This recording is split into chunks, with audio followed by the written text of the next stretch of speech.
Hi everybody, welcome back to the Lexus Virtual Classroom. I have some really exciting updates for you all about the 2025 and 2026 LX lineup. And if you're setting up your new Lexus, make sure to set up your primary driver profile before making any customizations. If you haven't done that yet, you can pause this LX features deep dive video and start with my multimedia deep dive tutorial. That will help you set up your profile, pair your phone for Bluetooth and Apple CarPlay or Android Auto. Then you'll set up your driver position memory. Then you can either keep watching that tutorial to learn more about the multimedia system, or come back to this video and explore more of the buttons, bells, and whistles on the new LX. The LX is available in two models, the all-gas LX600 and the performance hybrid LX700H, and both have seating for up to 7 passengers. But you can get the LX Hybrid Ultra Luxury build that has seating for 4 with a special executive package in that second row. There's even an LX700H Overtrail package that's designed for off-road capability that is available with either seating for 5 or 7. So we are going to incorporate some new video and some of the footage from our previous model and some other Lexus models that have similar features. So let's dive in. Let's take a look at the exterior of the vehicle. Headlamp washers are linked to windshield wiper operation and are operated when the headlamps are turned on. If they are in auto, then they would need to come on automatically. So in this case, we'll just turn them on now so that you can see how that works. Initially, when you first activate the windshield washer, you're going to also activate the headlight washers. So after 5 or 6 pulls, it's going to spray again. I prefer to do this while the vehicle's in motion so that that washer fluid can just stream away on its own. Parking sensors are located across the front, integrated into the new grille design, and across the rear bumper. There are 4 sensors at the front and 4 at the back. On the LX Hybrid, you may see some additional parking sensors on the corners of the front and rear bumpers. If your LX has 6 parking sensors across the front and 6 across the rear, that means your vehicle is equipped with advanced park. Now let's look at the fuel door. On the LX600, you'll open it with a manual latch just inside on the lower left portion of the dash. Just lift to pop it open. On the hybrid version of the LX, you have an electronic release. You'll locate the button here. Just press to open the fuel door. And there's a great little storage spot for the cap. And a wheel lock kit. The wheel lock has a wave pattern on the lug nut. The towing mount is located behind the cover at the center of the rear bumper. Using the flathead screwdriver,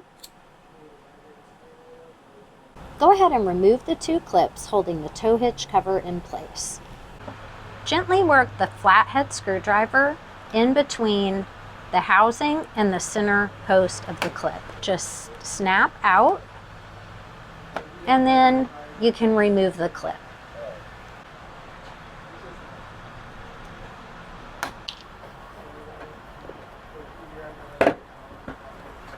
Gently pop the cover off.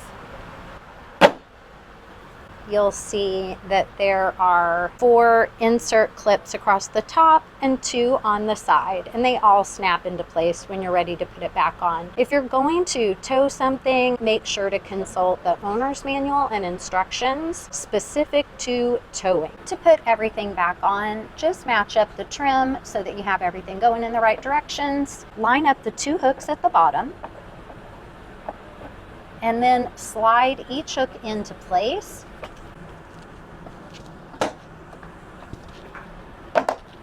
And make sure to press firmly until everything is secure. Then when you're ready to put these posts back into place, you want to make sure that the post is still pulled out, but don't remove it completely. It should be kind of snug. Then when you put this back in, you're going to snap it flush, and then it'll spread these prongs out and it'll hold it into place. Let's do that. So if you've snapped yours closed like I just did, just reopen it. There you go. And now we can put them back in place.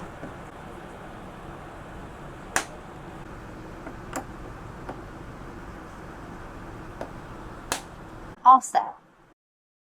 The LX comes with 3 electronic keys, 2 key fobs, and a card key. If you need to manually lock or unlock the vehicle, you'll use the mechanical key and the key cylinder. To locate the mechanical key, look for the word push on the side of the key, press the dot, and then release the mechanical key. One twist to the left will lock. One twist to the right will unlock driver's door only. A second twist to the right will unlock the whole vehicle. When you're ready to restore the mechanical key to the key fob, just make sure to insert until you hear a click. The Smart Access system operates all doors. Just keep your key on your person, in your pocket or a bag. Put your hand in the driver's door handle and it will unlock the driver's door only. It is customizable, so you can program that to unlock all doors if you prefer. Touching the indentation will lock the vehicle. And with the auto folding mirror feature turned on, you'll have a great indication that your vehicle is locked when your mirrors fold in. You can also unlock and lock from passenger doors. When you put your hand in the door handle of a passenger door, it's going to unlock the entire vehicle and lock. But you can also use the buttons on the key fob to lock, unlock, push and hold to operate the single panel power back door, or press and hold to sound the alarm. Now, if you're still using the alarm button to locate your vehicle in a parking lot, I highly recommend switching to the Find feature in the Lexus app. The system is not able to track the vehicle while it's in motion. It allows you to locate your Lexus in its last parked location. You can also use the key fob to remote start the vehicle. You'll use the lock button. Just press, press, press and hold. Just keep holding until you see the indicator lights flash. And then you'll see the vehicle start. You may even see the self-leveling headlights do their level check at startup. When you open the vehicle to unlock, the LX will now remain on. My favorite way to remote start is with the Lexus app. So just make sure that you're signed in to your primary driver profile in the app. You'll see your vehicle here, and then just touch and hold on the power or start icon. The first time that you use the remote start feature, you're going to see a message just telling you to make sure that you're in a safe, ventilated area. Once you read the message, you can choose Don't Tell Me Again, and then Continue. You don't have to give the command again. It is going to go ahead with our remote start command. Once the vehicle has been remotely started, you will see a countdown clock in the app here. A remote start cycle for the LX is 10 minutes. You can do 2 remote start cycles with the app or the key fob. After that, you do need to start the vehicle from inside, so just make sure that you have your key with you. When you're ready to enter the vehicle, the LX does now stay on, even if you enter the vehicle mid-remote start cycle. You'll see a message on the multi-information display letting you know the vehicle is not ready to drive. It does let you know you need to press the brake pedal and push the power or start button to start the vehicle. That means just like normal, you're going to apply the brake, press power or start. We're in a hybrid right now, so I just pressed the power button. Now the vehicle is fully on and ready to drive. And on the hybrid, you even see the ready light indicator. Now we could shift into gear and go for our drive. Let's come around to the rear of the LX. To open the rear door using the touch pads at the back of the vehicle, make sure you have your smart key on your person. There is a large rubber touch pad on the left, that's unlock, and a small rubber touch pad on the right. That will lock the vehicle. So to open the back door, just push the large pad on the left. You'll hear a beep, step back out of the way, and the door will open. You may also have a kick sensor on your LX to operate the rear door. It's located on the right-hand side instead of in the center because you do have towing capabilities and the tow hitch is located in the center. So as long as you have your smart key on your person, just kick and then step back a little bit when you hear the beeps so that the door has room to open. So easy to use, you can even kick to close. Listen for the beeps and step back out of the way so that the door has room to operate. Keep in mind that when you kick to close, it's going to close, but it's not going to automatically lock the vehicle. So either use the lock button on your key fob, the Smart Access lock buttons on the doors, or the Smart Access small lock button at the rear of the LX. But there is a setting that can be customized at your Lexus dealer service department that allows you to kick to close and then walk away, and it will close the back door and lock the vehicle. A couple of great things about this back door is that it is height adjustable. To adjust the height of the power back door, position the door at the height that you would like to save. Just press the button on the left, stop it where you want it, and then push and hold. Listening for those 4 beeps. If you'd like to reset it, push and hold. 4 beeps, keep holding, 2 more. 6 total beeps, now we're reset. Push the button, stop, push again, and it'll open back up to the max height. Just stop it where you want it, push and hold the button on the left-hand side, get those 4 beeps, and your new position is saved. If you'd like to push the button to close and automatically lock, you do need to walk away because it has sensors that detect the key. It's just gonna beep, it's waiting for me to get out of the way.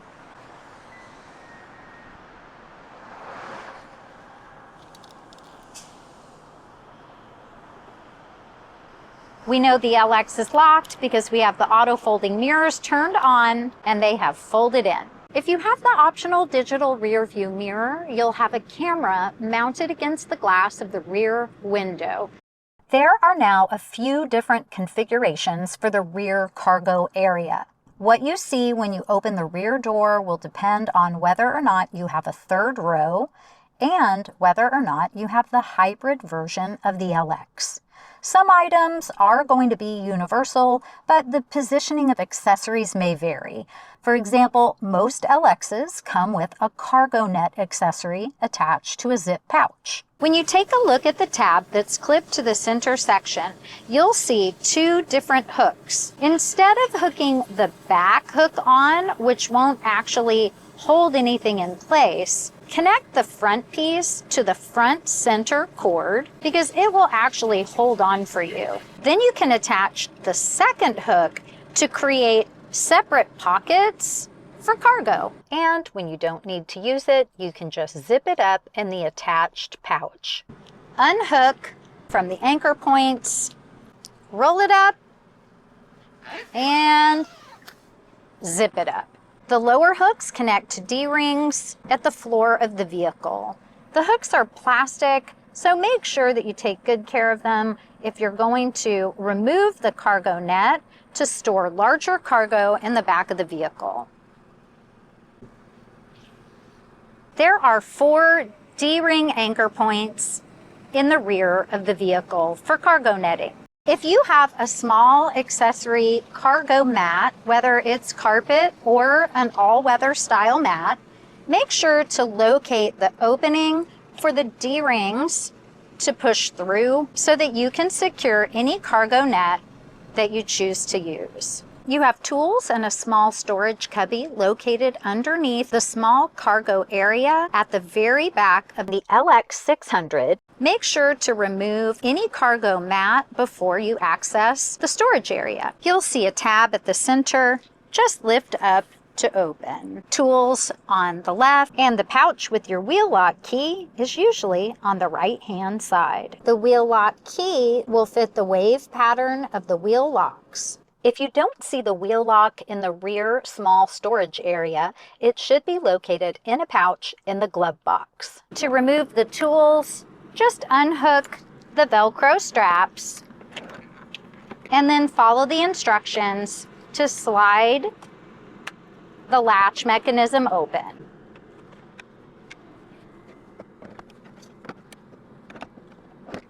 Make sure to reattach the straps. If you need to, you can loosen the strap, then clip it into place and cinch down. On vehicles with the 5-passenger setup, the easiest way to access the toolbox is by tumbling forward the driver's side passenger second row seat. Then you'll notice this little recessed area because this decking panel lifts up. So just lift up and then you'll see the toolbox and an additional storage cubby. You'll see the 2 hooks across the bottom. They just lift up and out of place. So if you'd like to remove this decking board, it's very easy to do so.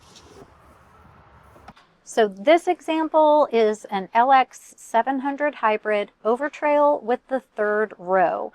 So you do have this new little storage platform. If you want to lift it up and out of the way, you'll notice that there are 2 little clasps on these feet. Just press up and this is going to instantly lift up. You can tuck these in and fold this down. The shelf is on a spring, so when you detach it from the floor of the LX Hybrid, it will easily stay up against the backs of the 3rd row seats, whether they are in the upright position for passengers or folded down. Then you have a little bit more storage area, not a lot, but these are also storage cubbies. So you'll see where it says pull. You're going to pull toward you. You've got tools for changing a tire located here and snap the cover into place. Now on this side, you have just a small storage area. It does have little tether straps. More than likely, they're going to be really tightened down. So if you want to use the straps, just make sure to pull to give yourself some slack and unclip in that bottom section. So you'll be able to extend the top section, but the bottom section is pretty short. So don't try to pull on that. It's not adjustable. All of your adjustment is going to be made with this top strap. When you don't want to use them anymore, just clip it up and tighten it down. Snap it into place and you're all set.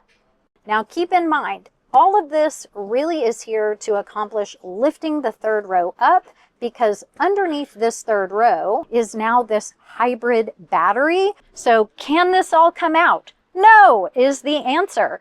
Are there different vents that you see now throughout the rear of the LX? Yes, and that is because it is going to work to keep that hybrid battery cool.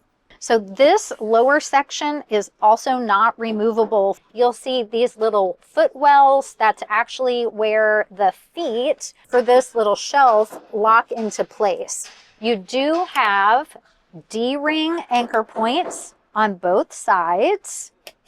But again, this is just going to stay flat and in place. And when you're ready to put your little shelf back down, you want to lower those feet. Otherwise, it's just hinged, so it's going to just flip back up. So just press. These will open up for you really easily. And then you are going to firmly press down and a little bit forward. And all that does is clip in these lower feet so that this is secure. All right, make sure that you do not discard. This is the bracket for your front license plates. You want to hold on to that. Your LX should also have a first aid kit located in the back. It is the hard shell case. Looking on the right-hand side in the cargo area, on the LX 600, you have a door that looks like it would be for a storage cubby, but it's actually a fuse box. So you won't be storing anything in here. If you open it, just make sure to hook the lower tabs in first and then snap it back into place. On the LX Hybrid, you still have a fuse box located here, but the access door is just smaller. This additional lower cover is not something you would usually remove yourself. It's a little tough to access and should really be removed by a Lexus technician to make sure that the attachment clips aren't damaged. You can still easily open the fuse box without removing the lower speaker and vent cover. When you look at the left side of the cargo area, you'll have different configurations depending on which LX you have. Located here on the LX Hybrid, you're going to have the cover for the 12-volt accessory battery. You will see a handle. Just pull away from the side panel and then lift up on the bottom. If you do ever need to jump your vehicle, please make sure to consult the owner's manual first so that you are jumping in the correct way to protect all of the hybrid components on the LX 700H. When you're ready to put the cover back, start by placing the bottom section first. Those hooks will just slide right into place, and then you can snap the top shut. The location of the jack is always pretty universal, just behind this panel. And in the LX600, you have a vented door that allows you to access the jack. It is hooked into place and tightened. It doesn't move and make noise when you're driving. So if you do remove the jack to use it, make sure that you restore it in the same way so that it will be quiet as you drive. When you're ready to put the cover back, start with the bottom points and snap it into place. You have a 120-volt AC outlet. On the LX600, you'll have the light that turns on automatically when the rear door is open. And they have a different style for the cargo light on the LX Hybrid, and it's located right here. And then you'll have different button configurations to operate power seats. The buttons are going to vary depending on which package you have on the vehicle. Now let's talk about seat operation, especially power seat operation. If you have a manually operated second row, you will just see power control buttons for the third row seats. If you have a power second and third row, you will see this setup. You have the option to fold down all seats simultaneously, or operate third row seating only, or second row seating only. To operate power seats, you'll see L for left and R for right. Second row seats can be power folded down, but they are manually folded up from the second row. The button that says All allows you to fold all seats down automatically. It does not restore the seats to the upright position. To restore the seats, power operate the third row and manually operate the second row. Before you operate the third row, you want to make sure that the seat belts are up and out of the way. They have a clip that the strap slides into, but you want to also stow the seat belt clip itself. So before you secure the strap, raise the seat belt clip up, slide the strap into place, and then slide the clip for the belt into place. Now everything will be out of the way to operate the rear seats, and it'll be more quiet when you drive. Make sure to do the same on both sides. If you just need a little additional room in the cargo area, the first press of the button to stow the seats will tilt them slightly forward. And then they'll stop. First press, giving you just a little bit of room, and you will not hear a beep at the end of that operation. To continue to stow them flat, push and hold. If the headrest was up, it will automatically fold for you.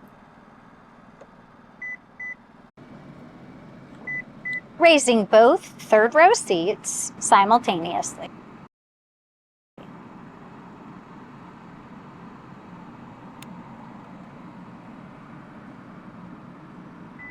Once you've heard the beeps, you can let go of the buttons. Push and hold until the action is complete. If you let go at any point, you're going to hear an alarm. Push and hold. When you hear the 2 beeps, the operation is complete. The headrests are manually placed in the upright position. You can manually fold down the headrest. On the LX Hybrid third row seats, you'll see a small lever on the side to manually fold them down. When you take a look at the third row seating for the hybrid version of the LX, you'll notice that it is a little bit different.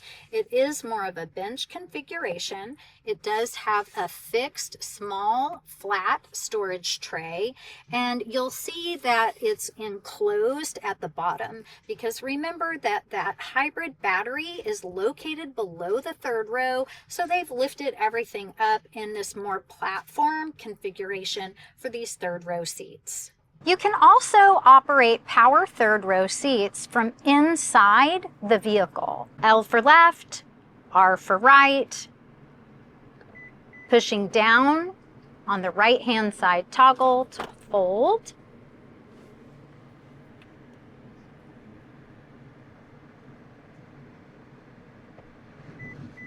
And again, just hold until you hear the beeps. These controls are located on both sides of the vehicle. When you open the doors to the second row passenger cabin, make sure to note that you need to keep that door open on the side that you want to use the buttons for. So if you were to have somebody hop in, close the door, and then try to use the buttons, you're going to hear a sustained alert.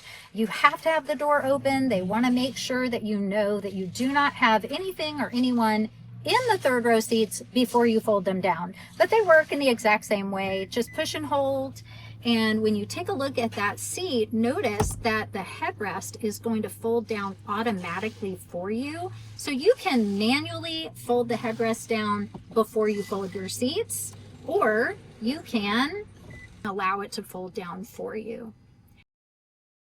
You do have to manually restore the headrest to their upright position if you have third cabin passengers, so make sure to do so.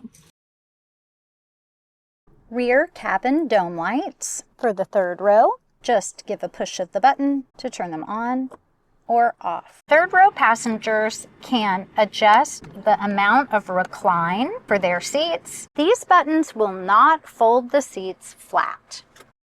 And they each have a USB-C charging port. There are also 2 cup holders on each side. Before folding the seats flat, it's always a good idea to store the seatbelt connectors nice and flat. The storage spot for the seatbelt is tucked behind the second row seats. Just lift up the seatbelt clip, slide the belt into place, and bring the clip down to hold it all together. To manually fold down the second row, use the handle on the outside of each outboard seat. Just lift up, and the seat will fold down and tumble forward. If lifting up on the large portion of the handle is not as easy for you, you can actually press back on this section of the handle instead, and it does the same operation. If you'd like to just fold the seat flat, lift up on the handle, and then when it begins to tumble forward, just press back down until it clicks into the latch in the floorboard. Just remember that once it's clicked into the latch in the floorboard, it's not possible to tumble it forward manually from this position. You will need to raise the seat back up and then lift the lever and let it fold and tumble all in one motion. To place the seat back down, simply press and click into place. And use the handle to do the same on the other side. Keep in mind that if you do have people coming through when the seats are tumbled forward, that they don't lock into place. If they're using the tumbled forward seat for leverage as they climb in, they need to be mindful that they don't bring the seat back down while they're coming through.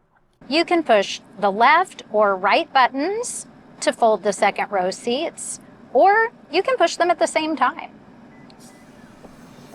Push and hold, you'll hear the beep, and they'll fold down. If you have helpers in the third row, they can even raise the second row seat backs by themselves. And if they would like to fold the second row seats, they can do that also. The release for that is on the outside, and it's a lower handle that you have to pull toward the third row until the seat releases. And then it can fold down on the right and left-hand side. To raise the second row seats to their upright position, whether you have the optional power folding second row or the manually operated second row, just lift up on the shoulder of the seat until it clicks into place. Once it's clicked into the first position, you can adjust the tilt angle with the lever. Just lift up on the lever and tilt the seat shoulder back. To fold and tumble forward the power second row seats, you'll use the button on the shoulder at the top. In order for the seats to move forward, they might need to adjust the seat in front of them. You'll press and hold the button. The seat in front will move. When you hear the beeps, let go of the button, and it will fold and tumble forward. If you folded the seat flat and you forgot to use the button to tumble them forward, not to worry. Just push the button until you hear the beeps, and it will tumble forward from the folded position. The driver's side seat has an additional tether to secure it in place if needed. Open the storage compartment, locate the tether, and you will need to unhook the Velcro so that you can have more slack. When you squeeze the bottom section together, it allows you to have more slack. When you let it go, it clamps down. You're going to hook onto the outside handle, cinch the strap taut, and put the Velcro piece back together. This will help secure the seat behind the driver position if necessary. When you're ready to put everything back, undo the Velcro, squeeze to release the clamp, and get more slack if needed. Then you can unhook from the handle, line up the Velcro so that it stows properly. Otherwise, it might not all tuck away into that spot. So you're going to kind of accordion style the strapping. Then tuck that into the top of the hook.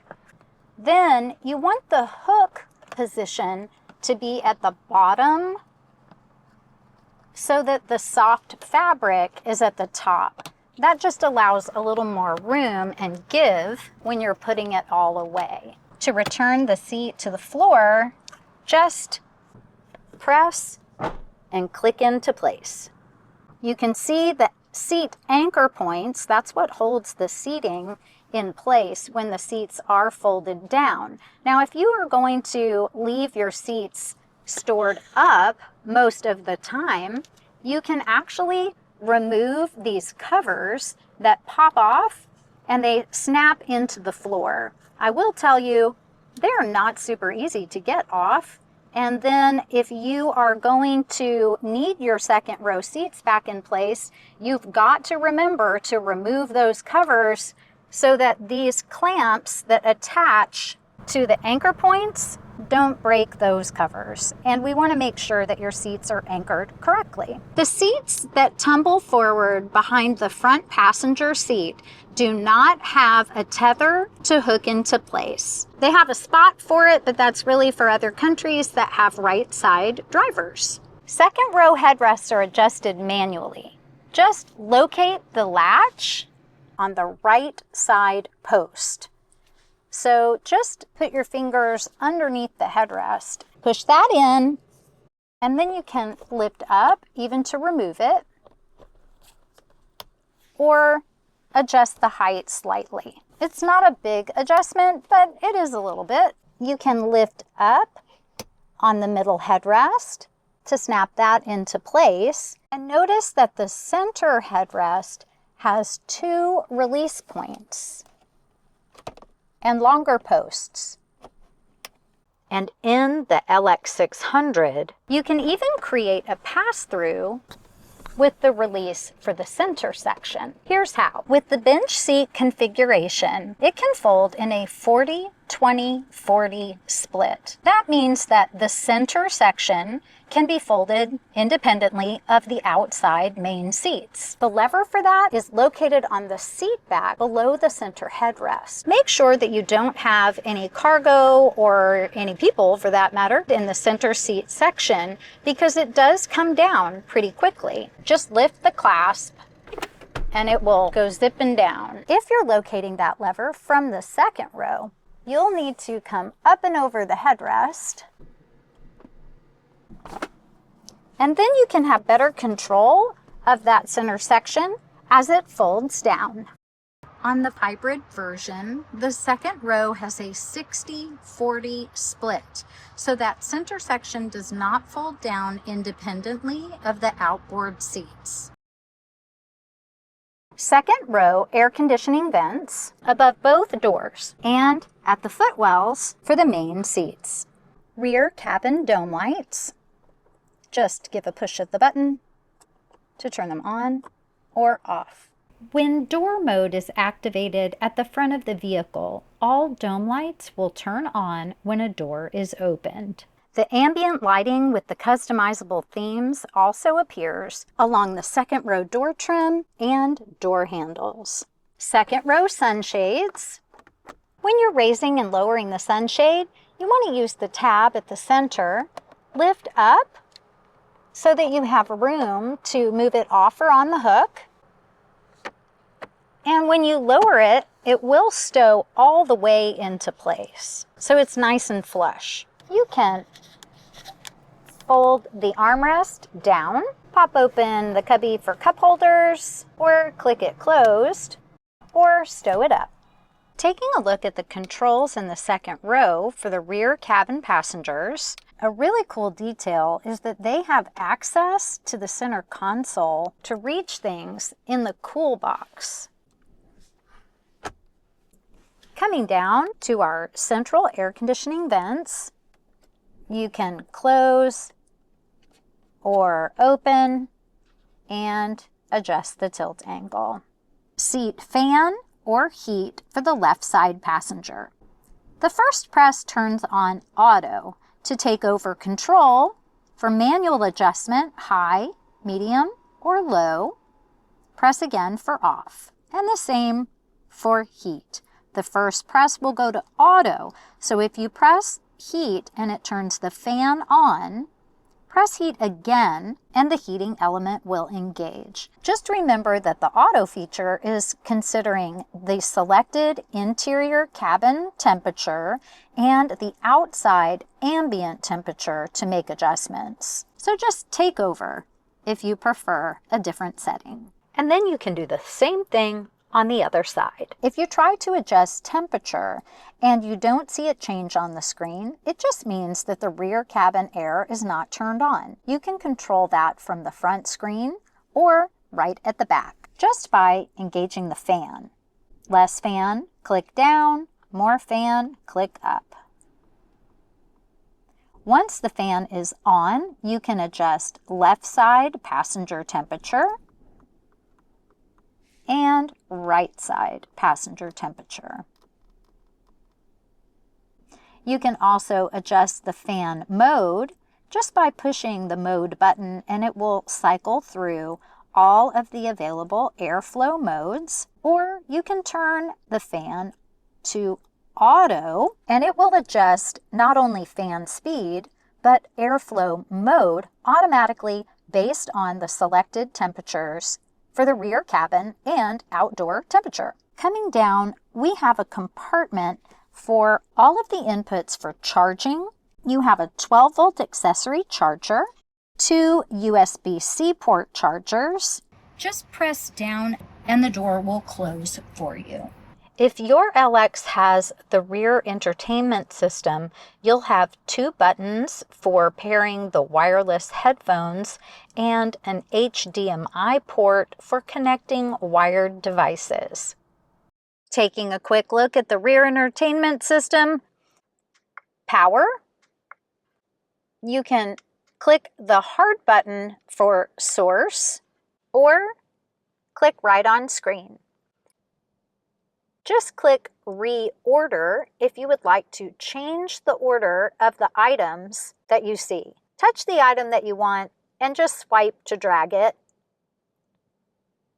to the other page. Not all items can fit on the first page. One item has to be on the second page. So just pick the item that you know for sure you're not going to use from the rear of the vehicle and touch and drag until you've got it where you want it. Then click OK.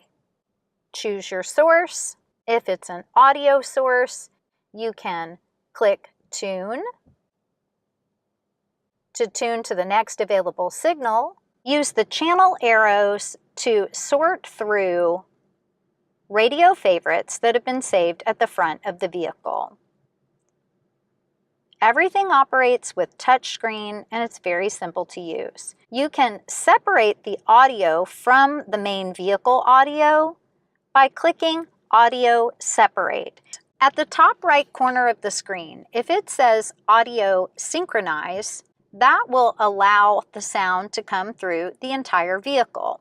If you choose Separate, then it will allow the sound to come through the headphones only. Additional settings: you can turn the screen off by clicking Screen Off or by powering off from the hard button on the lower right-hand corner.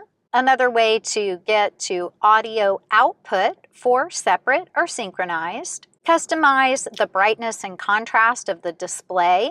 To have the brightness and contrast of the rear displays be independent of the front display, deselect synchronized for the display appearance. You can select light or dark mode for the rear entertainment screens, while the front screen has its own setting. Pretty cool. Accessibility will offer voice guidance at 3 levels: soft, normal, or loud. If you'd like to turn that off, just click to toggle off. And then all of the licensing information can be viewed here. Let's take a look at the Mark Levinson wireless headphones that come with the LX with the rear entertainment system. They are pretty amazing headphones. It may be tempting to pair them to your phone, but it's important to pair them to the rear entertainment system first, because these headphones will automatically look to connect to the very first device that they've been paired with. The headphones do come in a really nice case, which will be great for storage, and you'll have a USB-C charging cable with each set. On the headphones, you have a USB-C charging port, volume controls, and the power button. We're going to use the power button on the headphones and the button on the console to get them paired. The LX must be turned on, so you have power to make that happen. Let's check it out. Just press the button on the side that you would like to start syncing up. You're going to enter the pairing mode. It's going to flash repeatedly back and forth, blue and red. Then push and hold the button on the headphones that you would like to connect. They're both flashing. If both lights continue to flash and you aren't sure if the headphones are paired, just press and hold the power button on the headphones to turn them off. You'll see a solid red light on the car here, letting you know that the headphones are off, but that something has been successfully paired to the system.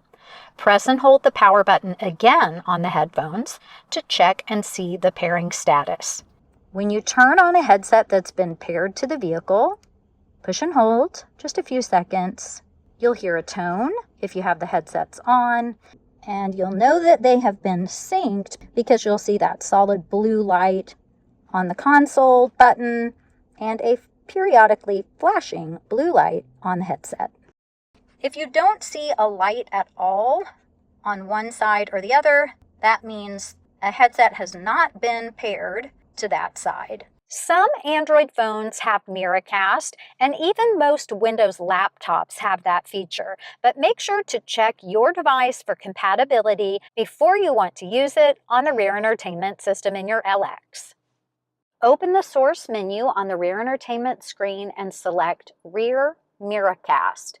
Then take a look at your smartphone, and you may need to launch settings to access the Miracast software on your Android device. If so, just follow the steps on screen to pair and connect. You'll be able to mirror the content from your phone on the rear entertainment screen.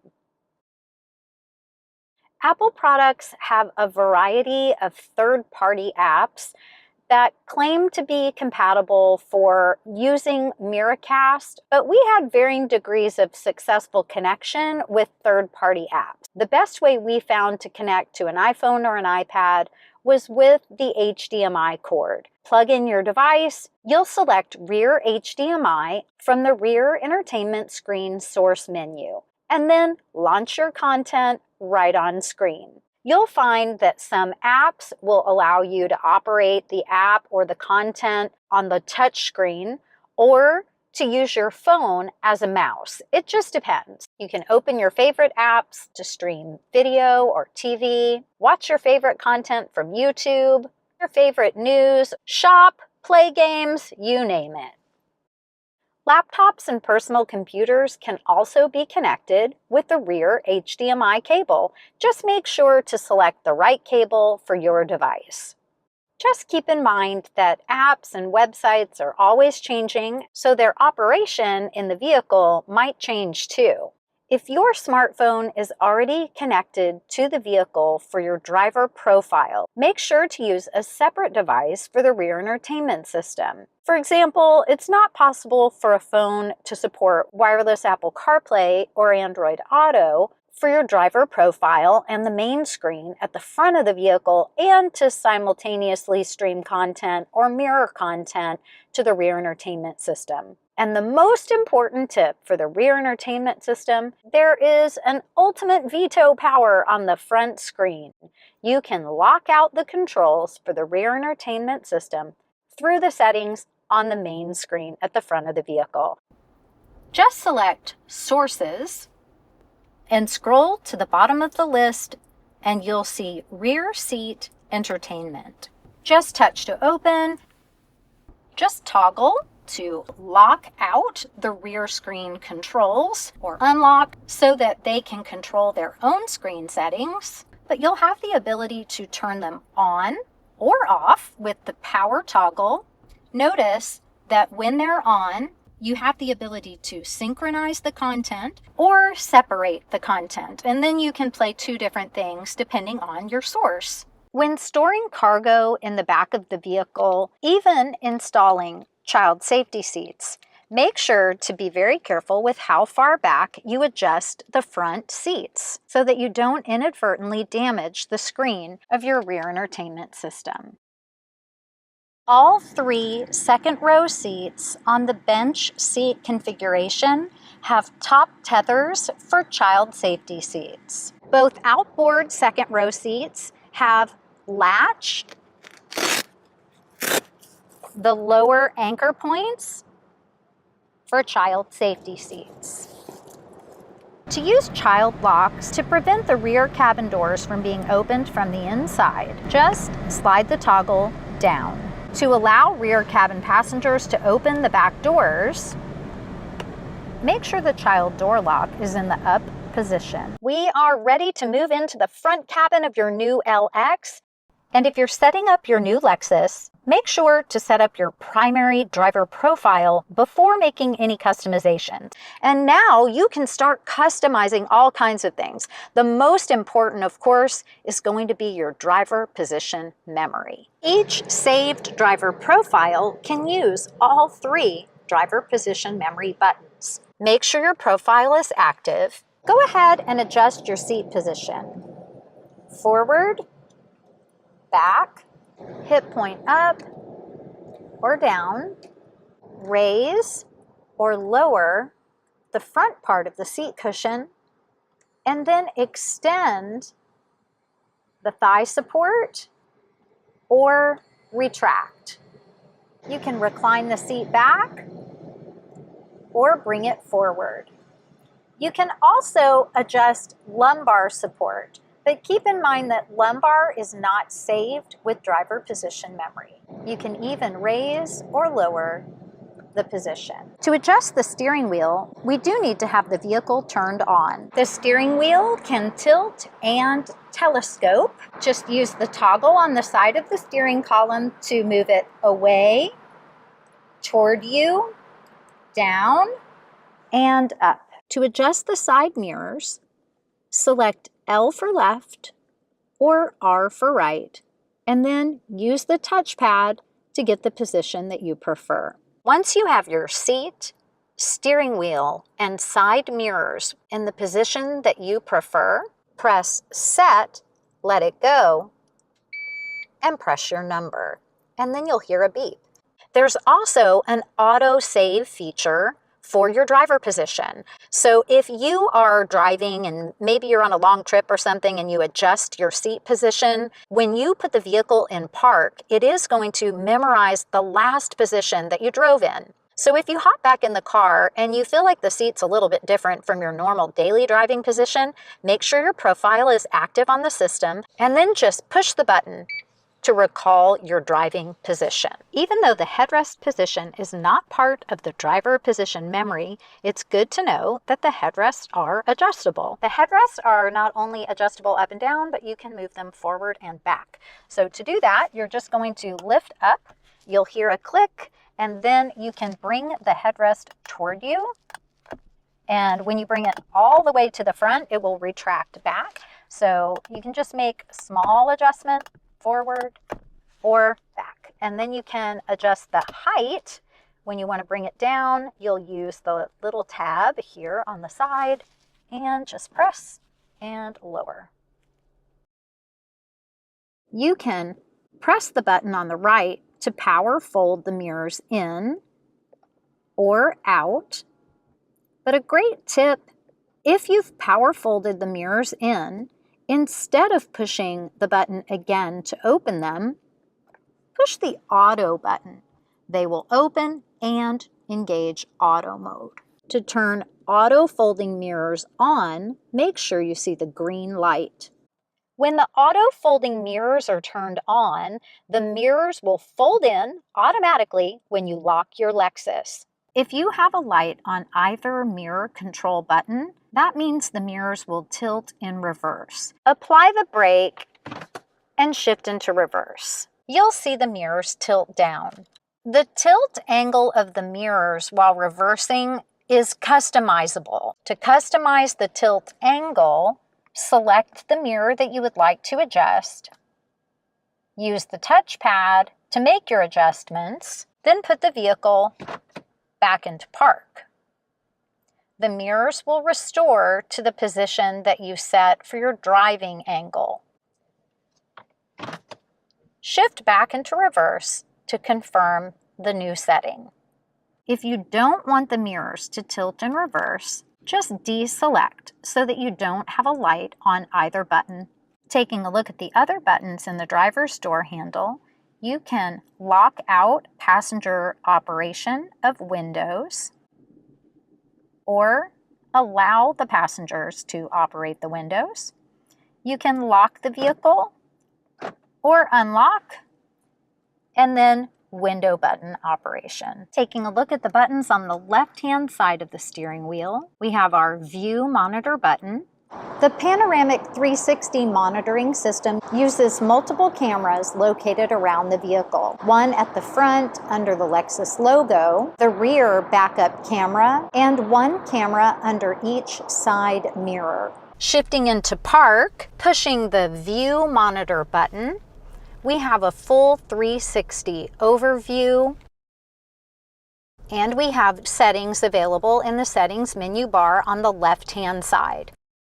We can click the X to close out, or click on the vehicle to change the view to a see-through view or overhead. We can pause and play. You can also just click on the screen to pause and play if you're wanting to get a better look at a particular spot. Our final item in the menu is the setting shortcut. Clicking on settings, and we come to our camera view multi-terrain monitor settings screen. When you click on that, you're able to make additional setting customizations for the camera view. You can turn on and off cornering view.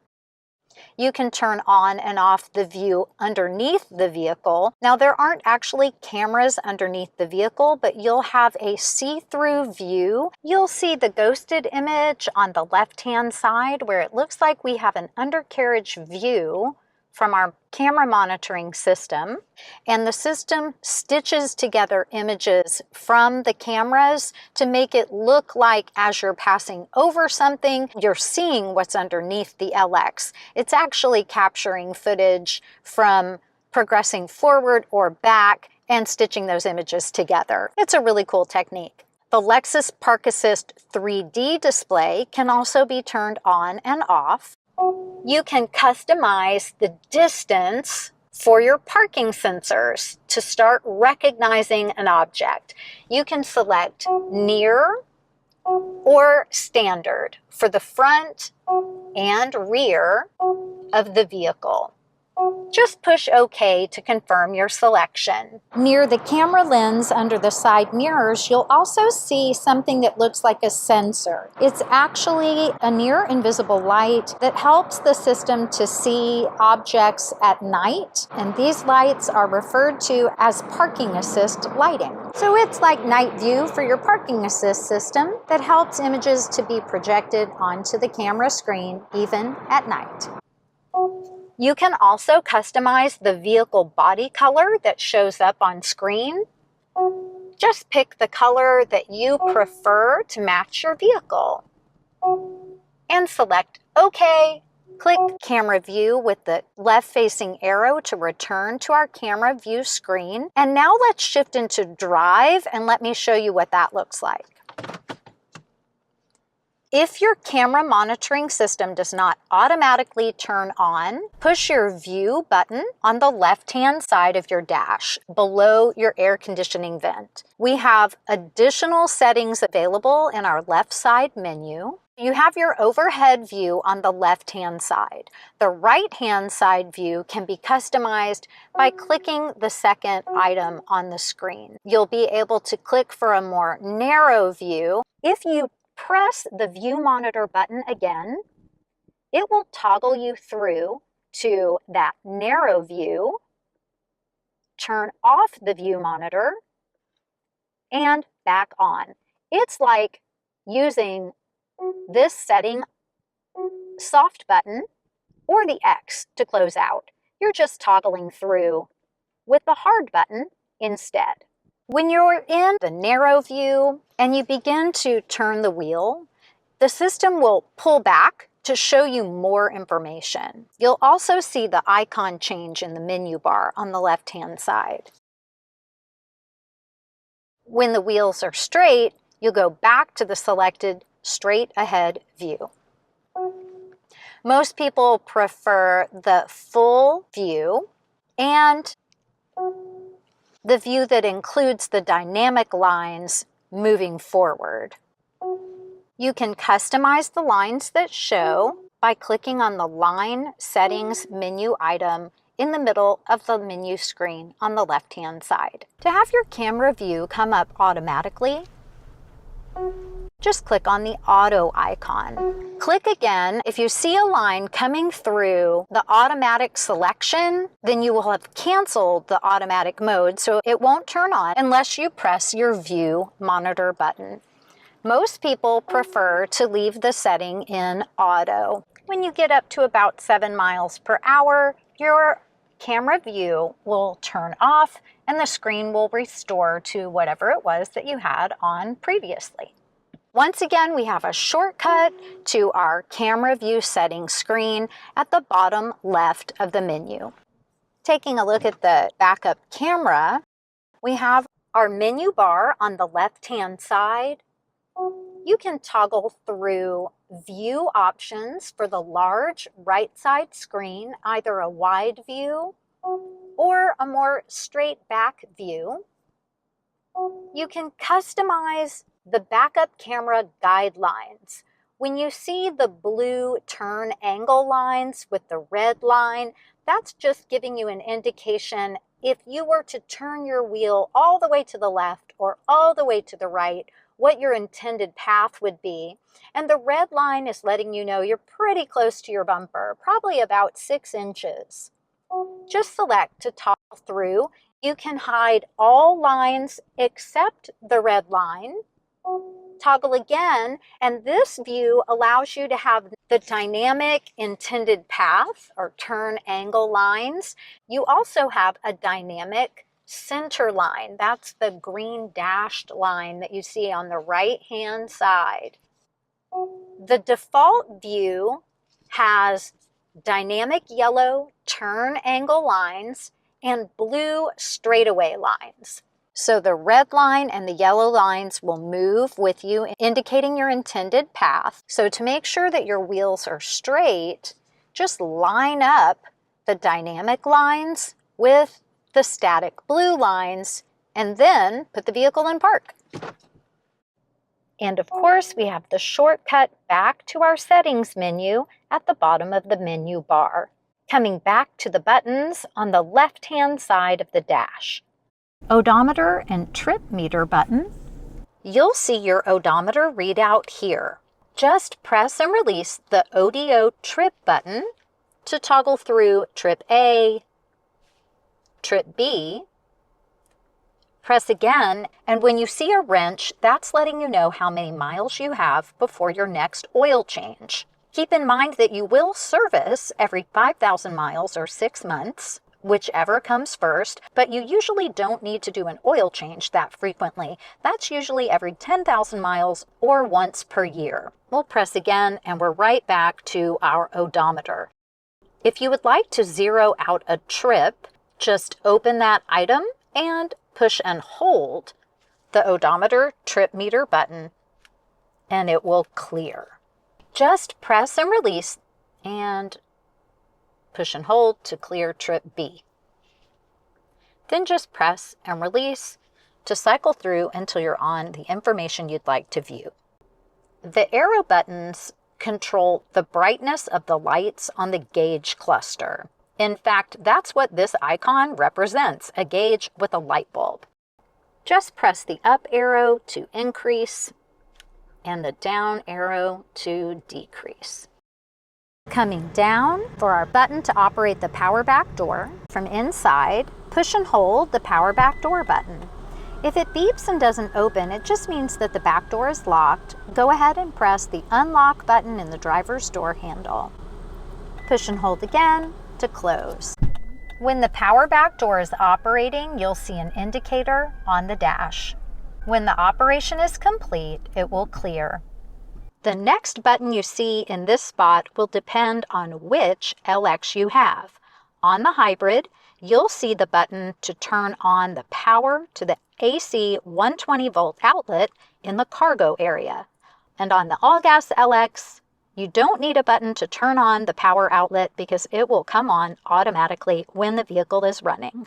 On the all-gas LX600, you'll see the button to turn off the auto engine stop-start feature. Just push the button to disable that feature for this particular drive. You'll see the icon here letting you know that the feature has been turned off for that drive cycle. Lexus now has a stop-start feature to cycle the engine off when the vehicle is at idle.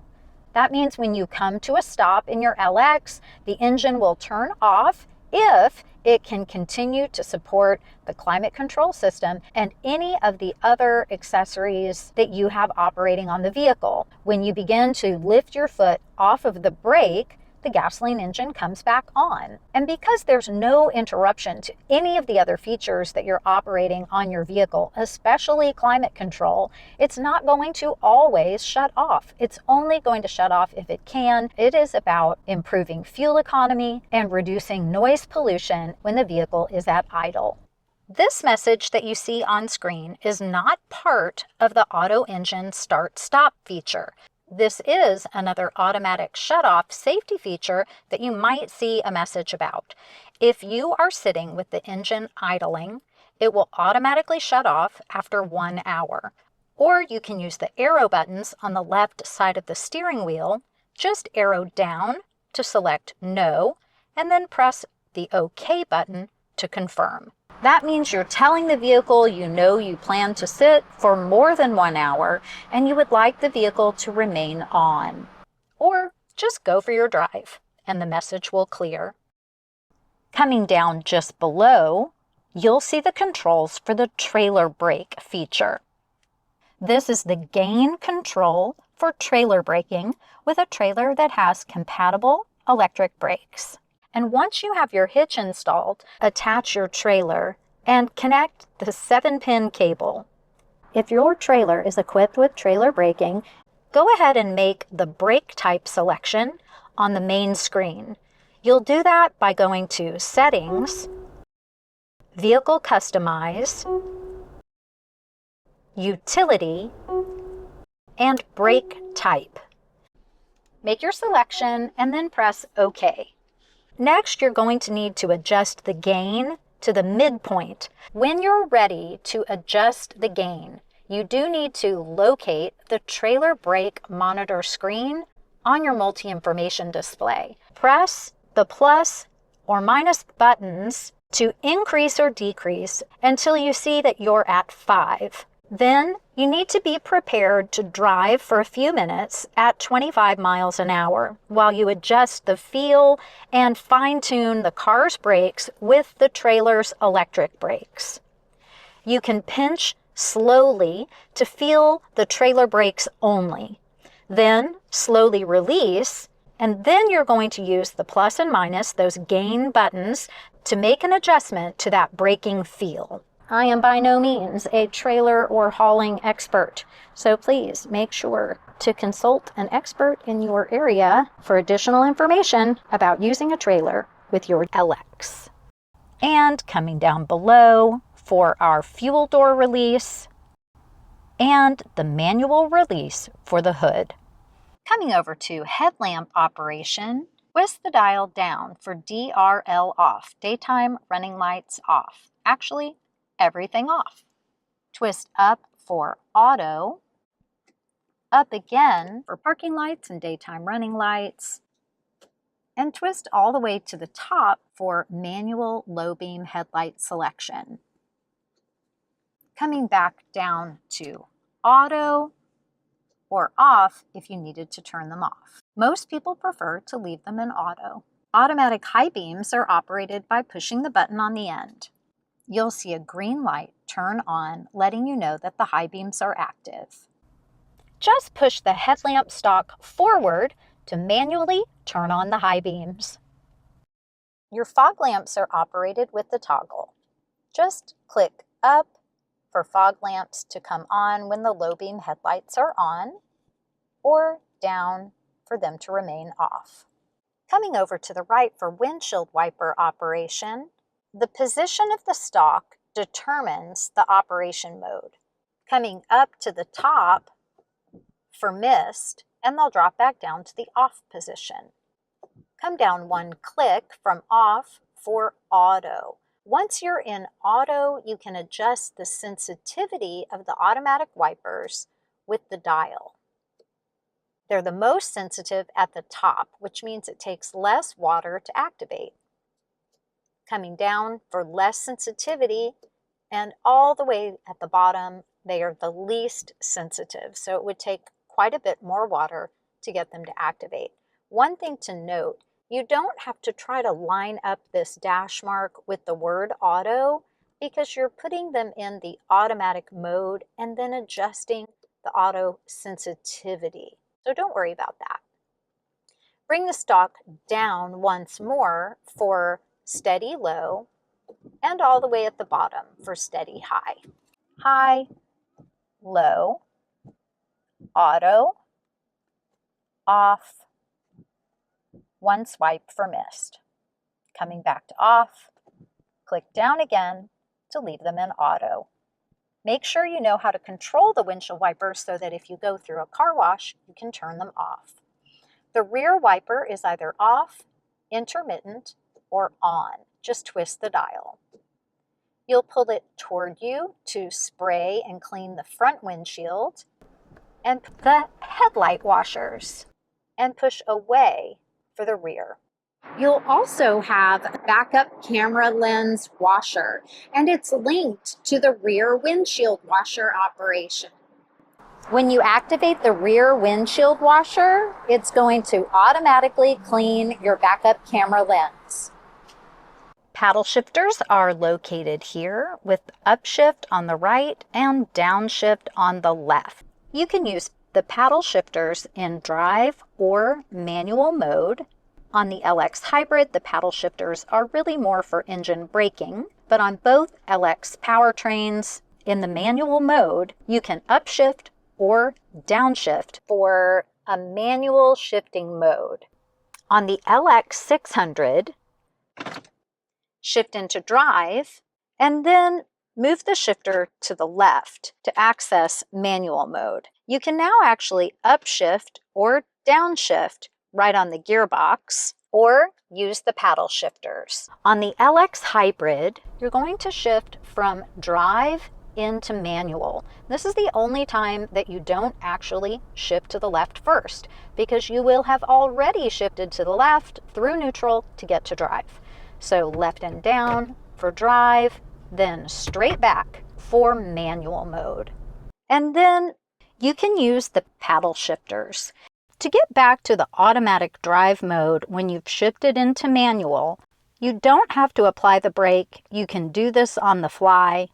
Just move the gear shift back over to the drive position.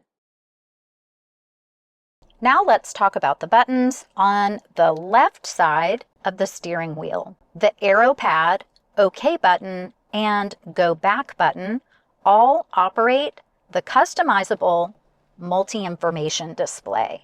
Let's take a look at how that works. You'll use the arrow pad to move through the different selections that are available. The multi-information display has 3 pages. Page 1, arrow to the right for page 2, arrowing to the right again for page 3, and you can go to the right or to the left. It's just a loop. Each page has 3 customizable zones. In order to customize, just push and hold the OK button. Then you can arrow to the left and make your first selection. The customization process is the same for the LX600 and the LX700H. You're just going to see some slightly different screens in the left and right side menu selection. Most of the items are going to be the same.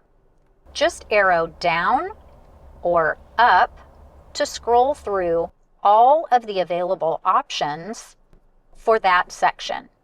You can have a blank screen, arrowing down, fuel economy total average, arrowing down, and there's an eco indicator on the all gas version of the LX, just letting you know that you're driving in a fuel efficient way if you'd like to monitor that. Arrowing down again for driving support, arrow down for navigation. This is going to show a compass. If you select the navigation screen and you have a route programmed into the Lexus Nav or Apple Maps for CarPlay or Google Maps and Android Auto, you'll see the next turn pop up here. If you don't have the navigation screen selected on either the left or right side, then your turn-by-turn will show in or below this center section. Keep in mind your turn-by-turn directions can also show in the head-up display. Arrowing down again, you have an audio screen. Right now the sound system is turned off. If I turn it on, you'll see information about the content that's currently playing, and if I turn it off, the audio screen will appear blank. Arrowing down again for drive information. This is showing average speed. That calculation is going to continue to change as you drive, and total time for this particular drive. Arrowing down for our trailer brake information. This will automatically show data when you plug in a compatible 7-pin connector for a trailer with electric trailer brakes. Arrowing down, you'll see the auxiliary gauges for the battery voltage and oil temperature. Arrowing down to the engine and transmission oil temperature gauge screen. And arrowing down again for boost gauges. The boost gauge screen will look a little bit different depending on the powertrain on your LX. The LX 600 has a large single ring, and the performance hybrid LX 700H has a dual ring, one for the turbo system and one for the hybrid traction battery. Arrowing down again, we're back to the top of that menu at the blank screen option. Now, many of you may already be aware that most of our hybrid models include some type of energy monitor on the multi-information display. But because this LX hybrid is a performance hybrid, they have not included an energy monitor screen. So I'll just arrow down one more time for that fuel economy screen. I'm going to arrow to the right twice. All of the items that were available for our left side customization are also available for the right side. So just make your selection based on whatever information you would rather see, and then arrow to the left to come back to that center screen. You can choose a blank screen, arrow down for a large driving support screen, arrow down again, map 1. This is going to be your Lexus map. Arrow down again for a larger Lexus map view. When you have selected to have the Lexus map show on the multi-information center gauge, when you navigate through Apple CarPlay or Android Auto, the map that you see here will temporarily show blank because the phone mapping systems are currently not compatible to show in this view. Mapping in CarPlay and the map showing on the central multi-information display will be blank until you end the route. And then your Lexus map will return. When you've customized your first page on the multi-information display, you need to exit the meter customization. So you're going to press that U-turn or go back arrow. Your selections have been saved.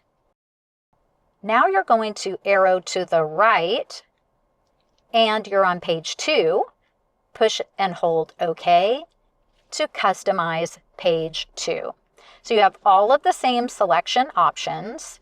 Then if you would like to customize page 3, you can't arrow to the right because that's just going to move you to the right side of this page. So you're going to exit by pushing the go back button, then arrow to the right to come to page 3, then push and hold OK to customize page 3.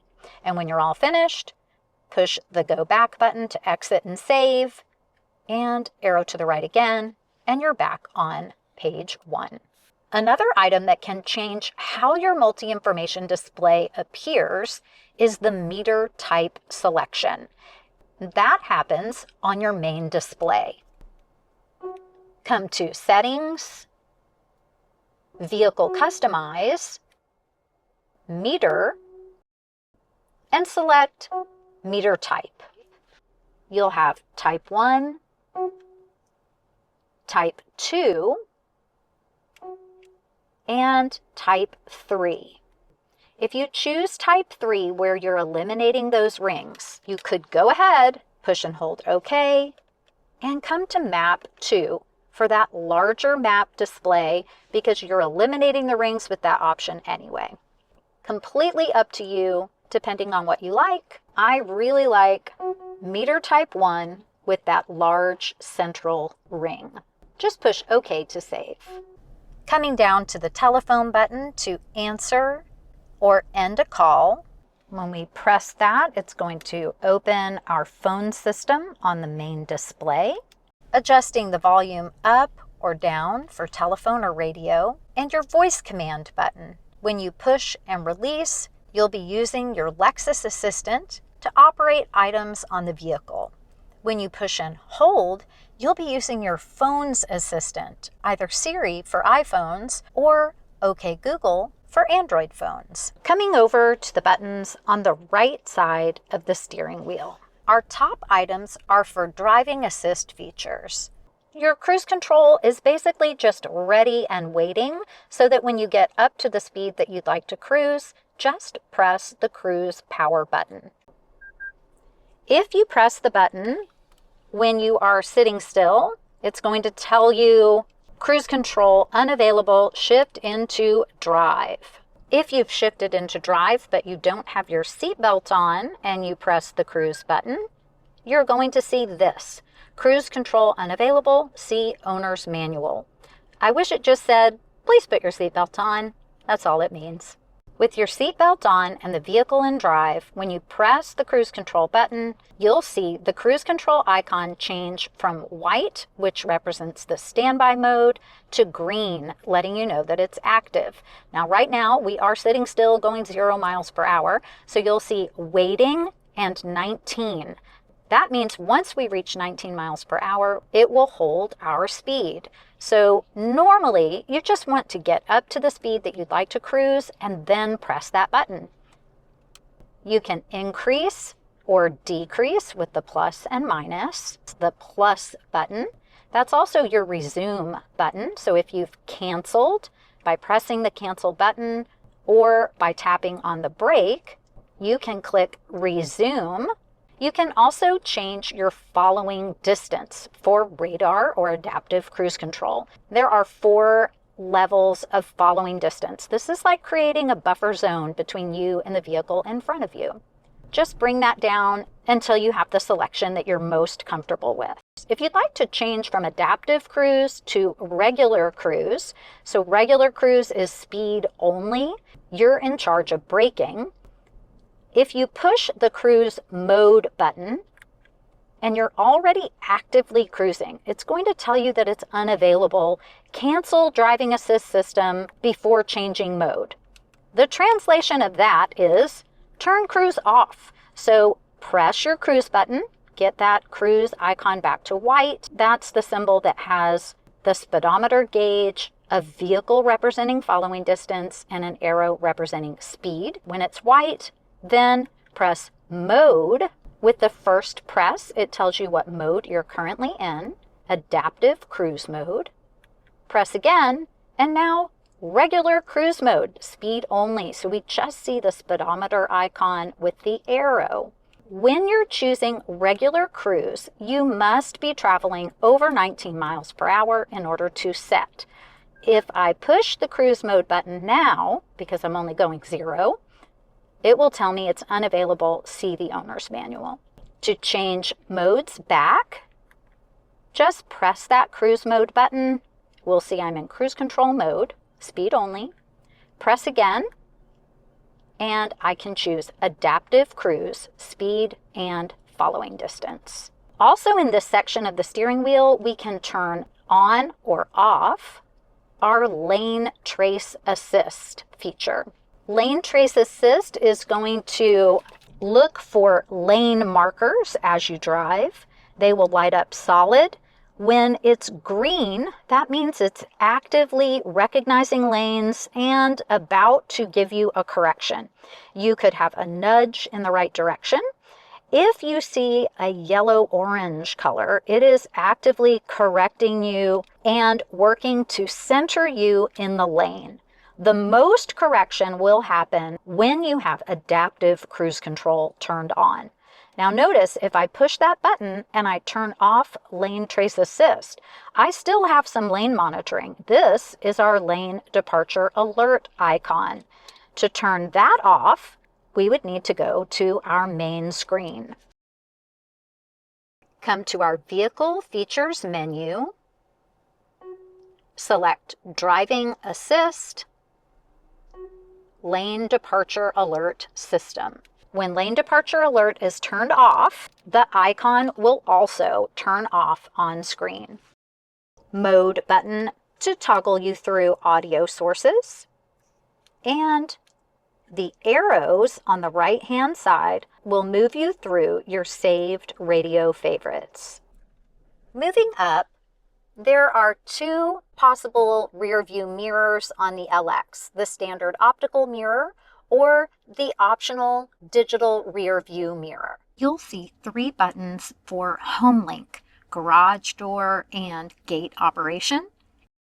And the button in the center will allow you to turn on or off the auto dimming feature for your rear view mirror. It is an anti-glare feature, so it is going to turn back on automatically the next time you start the vehicle if you've turned it off. Toggle toward you to our digital rear view mirror, home link operation here, including step-by-step instructions about how to pair a garage door motor to the home link system on the mirror. On the right-hand side, you'll see some additional buttons for settings. Press the button with the square to open the settings menu. It will usually default you to the first item on the list. Then you can use the arrow buttons to make customizations to that particular item. Press the button with the square again to move to the next item. It is a big loop, so if you go past what you need, just keep pressing the square button until you get to the item that you want to use. You can adjust brightness, raise or lower the lens view, shift the view to the right or the left, adjust the tilt, zoom, turn on or off the auto dimming feature. If you don't see this icon in the top left corner of your LX digital rear view mirror, that just means the anti-glare feature has been turned off. Press the menu button until you get to the anti-glare icon. Then press the right arrow to select on, and if you don't want to use this feature, press the left arrow to select off, unless it was already off. And you can come to another full set of instructions for HomeLink garage motor pairing. You can even make a language selection for the mirror's settings menu, English, Spanish, or French. After a few seconds of not operating the buttons, the menu will close. If you would like to use a traditional optical rear view mirror, locate the toggle here and then toggle it toward the front of the vehicle. When you're using the optical mirror, you will see the headrests and people if you have people in the back seats. So if you would prefer to have a clear view, toggle toward you for the digital rear view mirror. If you need to adjust the mirror, the housing is pretty substantial. I recommend using two hands. Also note that the mirror does not have touchscreen operation, so just make sure to use the buttons below so that you keep your mirror nice and clean. Coming up to the controls on the ceiling, we also have a glasses storage case, touch-operated dome lights, or push the button to turn all the dome lights on or off, or push the door mode button so that they will automatically turn on when you open a door. You can open or close the moonroof and tilt the back of the moonroof up or down.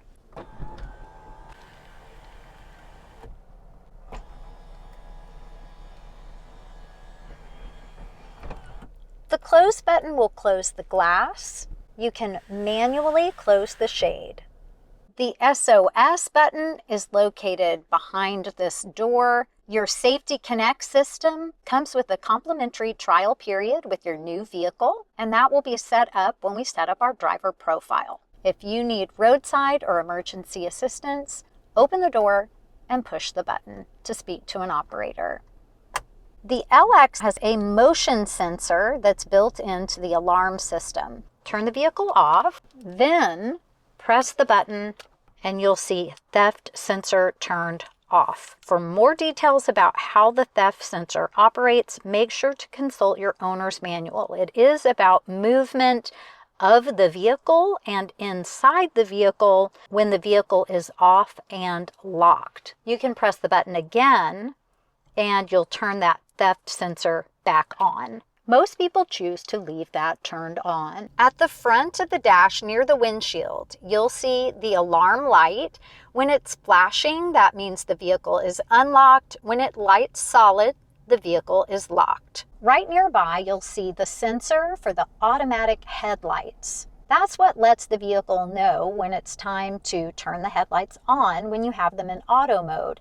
It also controls the automatic switching from day mode to night mode for your main display. Coming down, we're going to finish reviewing our vehicle features menu. To learn more about all of the other Lexus interface features, make sure to check out that deep dive tutorial. Let's press the vehicle icon. This is where we came before to look at some of our driving assist features. But notice at the top it says seat controls. Select to open and you'll see the word massage. Select massage and then you'll be able to tap the seat that you would like to turn the massage feature on for. There are 5 different types of massage, and you'll see a graphic on the display giving you an idea of the flow of that massage. You can also choose just upper body, lower body, or even just isolate lumbar. It's completely up to you. You can power it off or on, and the massage will run for about 15 minutes and then time out. You can also increase the intensity or decrease the intensity. To turn on the massage for the other seat, select Massage in blue with the left-facing arrow, then tap the word Massage and tap the other seat. Make sure to note that the passenger side massage feature won't operate without a passenger in the seat.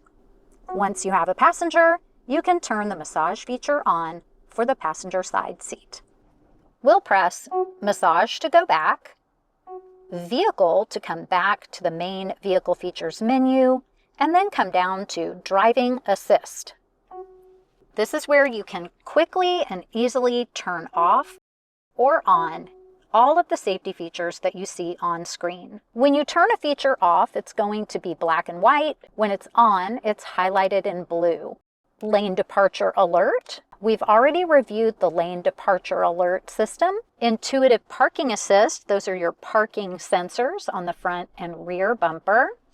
Parking support brake is the auto braking feature that works in conjunction with the parking sensors and your rear cross traffic alert.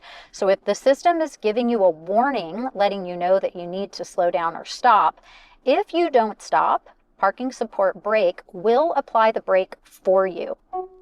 If you're towing or have an accessory mount or bike rack that does not have a compatible 7-pin connector, make sure to come here to turn off Park Assist and Parking Support Brake. And with a compatible 7-pin connector plugged in, they'll usually turn off for you automatically. And then when you detach your trailer, you can come back and turn them on again. Blind spot monitor lights up in your side mirrors when a vehicle is detected in your blind spot. If you have your blinker on, it's going to flash. Safe Exit Assist. When Safe Exit Assist is turned on, the sensors on the vehicle are looking for traffic moving alongside your parked vehicle. If traffic is detected, you'll hear the message, "Watch for traffic." This system is able to be active for up to 3 minutes after the vehicle has been turned off. Rear Cross Traffic Alert looks for vehicles or objects crossing at the rear of your LX when you're in reverse. Rear Camera Detection is looking for pedestrians at the rear of the vehicle when you're in reverse. Proactive Driving Assist, which is currently turned off, when it's turned on, it tries to keep you from coming up too quickly behind someone, but it also is looking out on the sides of the vehicle. So you may experience this in a parking lot. It will apply slight braking pressure even if you're accelerating. When you're using adaptive cruise control, proactive driving assist will be temporarily disabled because you're establishing your speed and a following distance with the cruise control system. Once you've canceled cruise, proactive driving assist will automatically come back on. You'll see that little bubble icon on the right-hand side. Road Sign Assist uses the camera system to look for speed limit signs and right-of-way signs. That information will show on the multi-information display as well as the head-up display, depending on the settings that you've chosen for your head-up display. The pre-collision system is designed to help mitigate an accident, but if an accident is unavoidable, it will also help to pre-tension the seatbelts, prime the brakes, basically prepare the cabin to try to reduce the severity. It will even assist with emergency braking pressure. It is possible to turn pre-collision off. I do not recommend that, however, and if you do turn it off, it will turn back on automatically when you turn the vehicle off and back on. When a safety feature is turned off, you may see the icon representing that safety feature turn off on your instrument panel. Lane departure alert off and on. Or you may see a specific icon show up. For example, if you turn the parking sensors off, you'll see this icon letting you know that Park Assist has been turned off. Parking Assist back on and the icon goes away. Or you could see a large message and this icon. This is the generic icon that shows when a variety of different safety features are turned off. Since there are a lot of icons on cars these days, just know that for Lexus, if the icon is showing white, then it's on or on in a standby mode.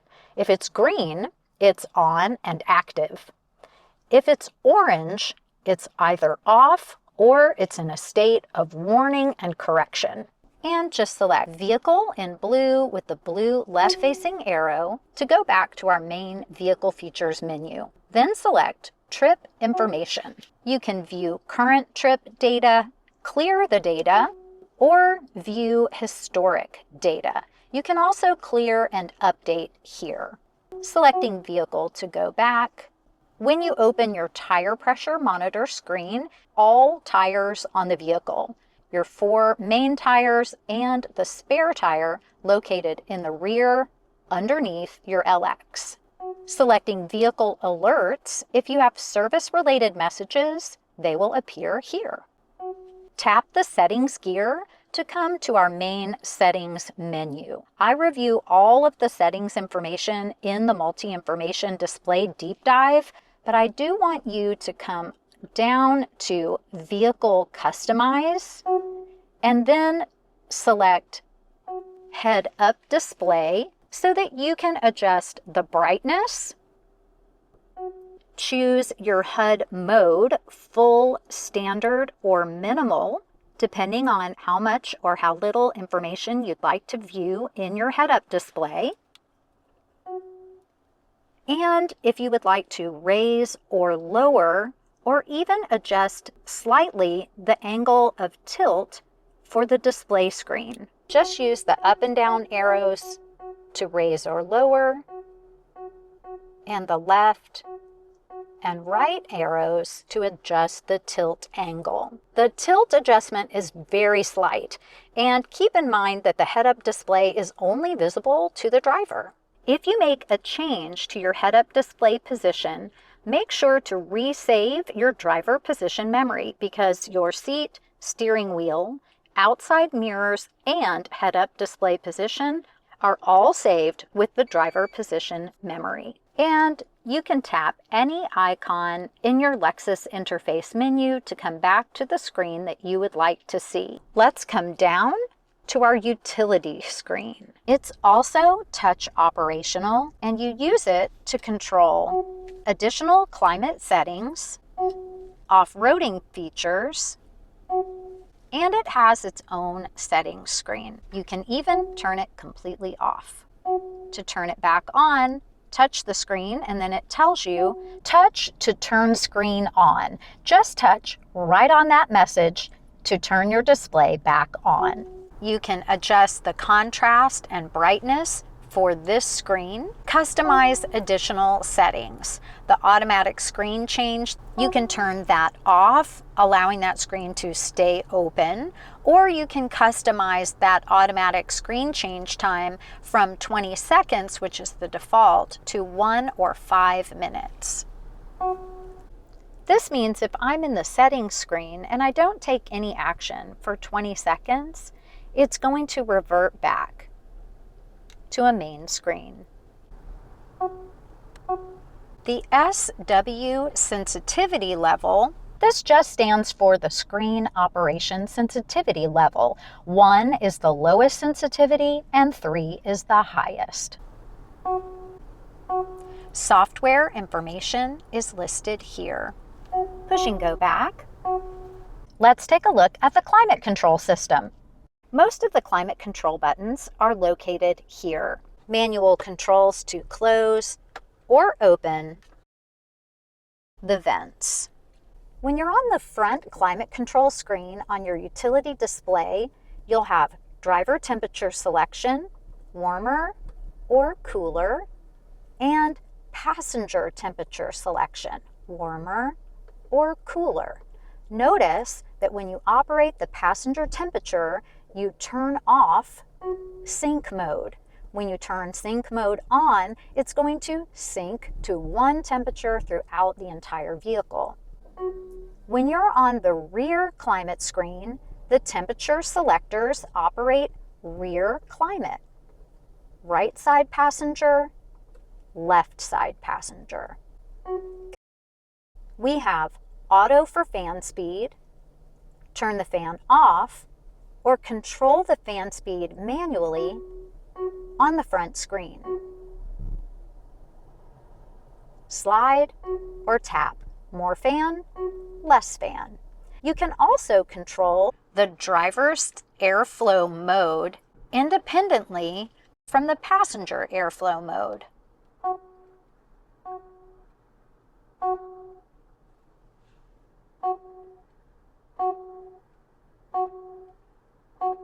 If the defogger is triggered, you're going to see that turn on for both sides. Otherwise, with sync turned off, you can have different airflow front and rear. If you'd like to select sync, you're going to sync the entire vehicle to one temperature, the temperature selected for the driver's temperature. And notice our airflow mode also syncs up. And even our fan speed. Front defrost or defogger, it's going to take over certain controls in order to use that front defrost or defogger. Rear window and side view mirror defrost or defogger. Recirculating air or outside air, or let the LX choose based on the vehicle speed and the smog sensor located on the vehicle. Windshield wiper de-icer, on or off, and climate concierge, putting everything in auto mode based on the temperature that you've selected and the outside temperature. That means it's going to adjust fan speed, airflow mode, the heated and ventilated seats, and even the heated steering wheel to more accurately maintain your selected cabin temperature. If you'd like to turn Climate Concierge off, it's kind of like auto. Once you turn it on, you don't push the button again to turn it off. You take over by adjusting the fan speed, airflow mode, and taking over selection for heated and ventilated seats, heated steering wheel, and even the controls for the passenger side, if that's been selected. I know it sounds like a lot of things to have to turn off, but what that lets you know is that you can have a much more highly customized setup, allowing some things to operate automatically and others to operate manually. A lot of people like to turn on Climate Concierge and allow everything to remain in auto mode except the fan speed. It's completely up to you. Notice that we aren't able to turn on or adjust our seat climate or steering climate from the utility screen. Remember our tip, if it has an outline around it, then you can control it. It's clickable on screen. But without an outline, it's not clickable. So we just need to come down and use our buttons to operate our seat and steering climate on the lower center console. There are 3 levels of heat and fan and an auto mode. The first press of either the fan or the heat will turn on auto mode. Just press again to take over. High, medium, and low. Press one more time to turn that off. The fan works in the same way. First press, auto. Second press, high, medium, low, off. Same thing on the passenger side. Steering wheel heat has an auto mode as well, and 2 levels of heat. Just press until you have the setting the way you'd like it. Additional climate control operation happens on the utility screen. AC compressor on, off, or auto.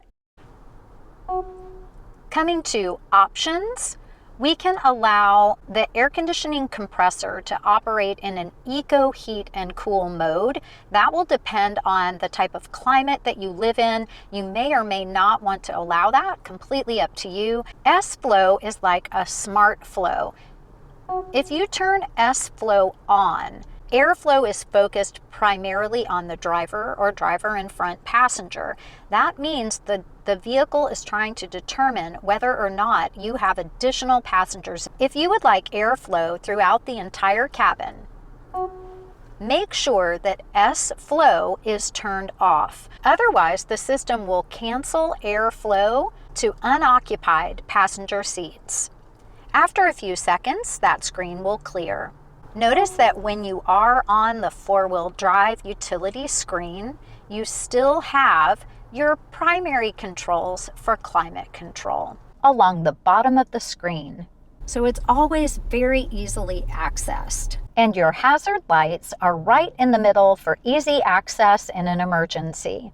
Let's take a look at our other off-roading and 4-wheel drive capabilities.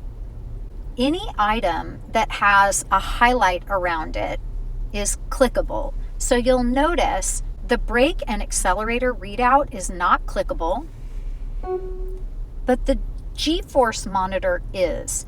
If you click on it, it gives you an option to clear the monitor records. You can also select the word clear to get the same option. Just press go back or let the message fade out. You can turn off or on the easy access mode. That's what lowers the vehicle when you turn the vehicle off. making it easier to get in and out of the LX. If you open a door during that movement, it is going to stop, and then when you close the doors, it will finish the adjustment. You'll see the easy access icon on the dash.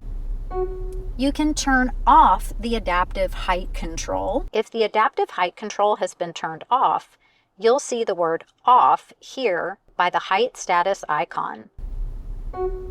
Moving along the lower center console, if your vehicle has adaptive height control, it will be raised or lowered with these buttons. Use the utility display to view the operation. We are currently in the lowest position, adaptive height control selected to low. If we push the button to raise the height, you'll see it flash and you'll see an indication of the position adjust. Your adaptive height control setting status is seen here, as well as on the multi-information display. You can also see the nose of the vehicle adjust. Sometimes people are not aware of the movement at all. It is very smooth. If you're outside the vehicle, it's a little more obvious, especially in the high modes. High 1 and high 2. Giving you the most possible ground clearance. Keep in mind that the height adjustments also are speed sensitive, so this is really more about driving at low speed under off-road conditions on rugged terrain. Some of these adjustments will also happen automatically when you're driving on the freeway. At normal freeway driving speeds, the vehicle is going to make adjustments for better aerodynamics, for fuel economy, and a quieter ride. Coming back down to normal and even down to low. And coming down to our remaining functions. The four-wheel drive features are controlled with the soft buttons on the utility screen, hard buttons and dials on the center stack, and additional buttons on the lower center console. Let's take a look. The mode selector dial is a multitasking dial. It operates whichever one of these items is actively selected and turned on. Multi-terrain select, drive mode, or downhill assist control, or crawl control. Under most normal driving conditions, you'll be in high 4 with the drive mode feature turned on. Notice the light for drive mode. We're going to use our mode selector dial. You can turn the dial to select either Eco, Comfort, Normal, Sport S, Sport S Plus, or Custom. You'll see the drive mode name in a few places. Here on the multi-information display, here on the utility screen, and you'll see a drop-down message with the drive mode name on your main screen. The only drive mode that does not show as a drop-down message or on the multi-information display is the normal drive mode, but you will see it on the utility screen. To set custom drive modes, you'll use settings on the main screen, allowing you to customize the powertrain, power, normal, or eco, the suspension from sport, normal, or comfort, the steering feel from sport to normal, and even the air conditioning system, eco or normal. Once you've made your selections, they'll be saved to the custom mode, drive mode setting. You can also use multi-terrain select in high 4. If we activate multi-terrain select, you'll see the modes available for multi-terrain select. There are different modes available in high 4 compared to low 4. You'll have an icon here letting you know which mode you're in. Right now, we are in the auto mode. Your mode information is going to show up on the multi-information display and on the utility screen. To change modes in Multi-Terrain Select, just use your Mode Select dial.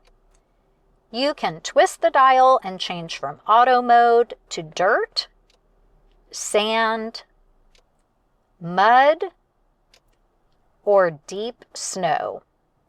You'll see the graphics change on the multi-information display and on the utility screen.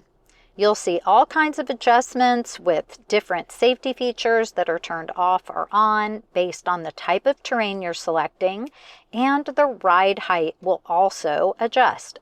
To put the LX in low 4 for more extreme off-roading conditions, apply the brake,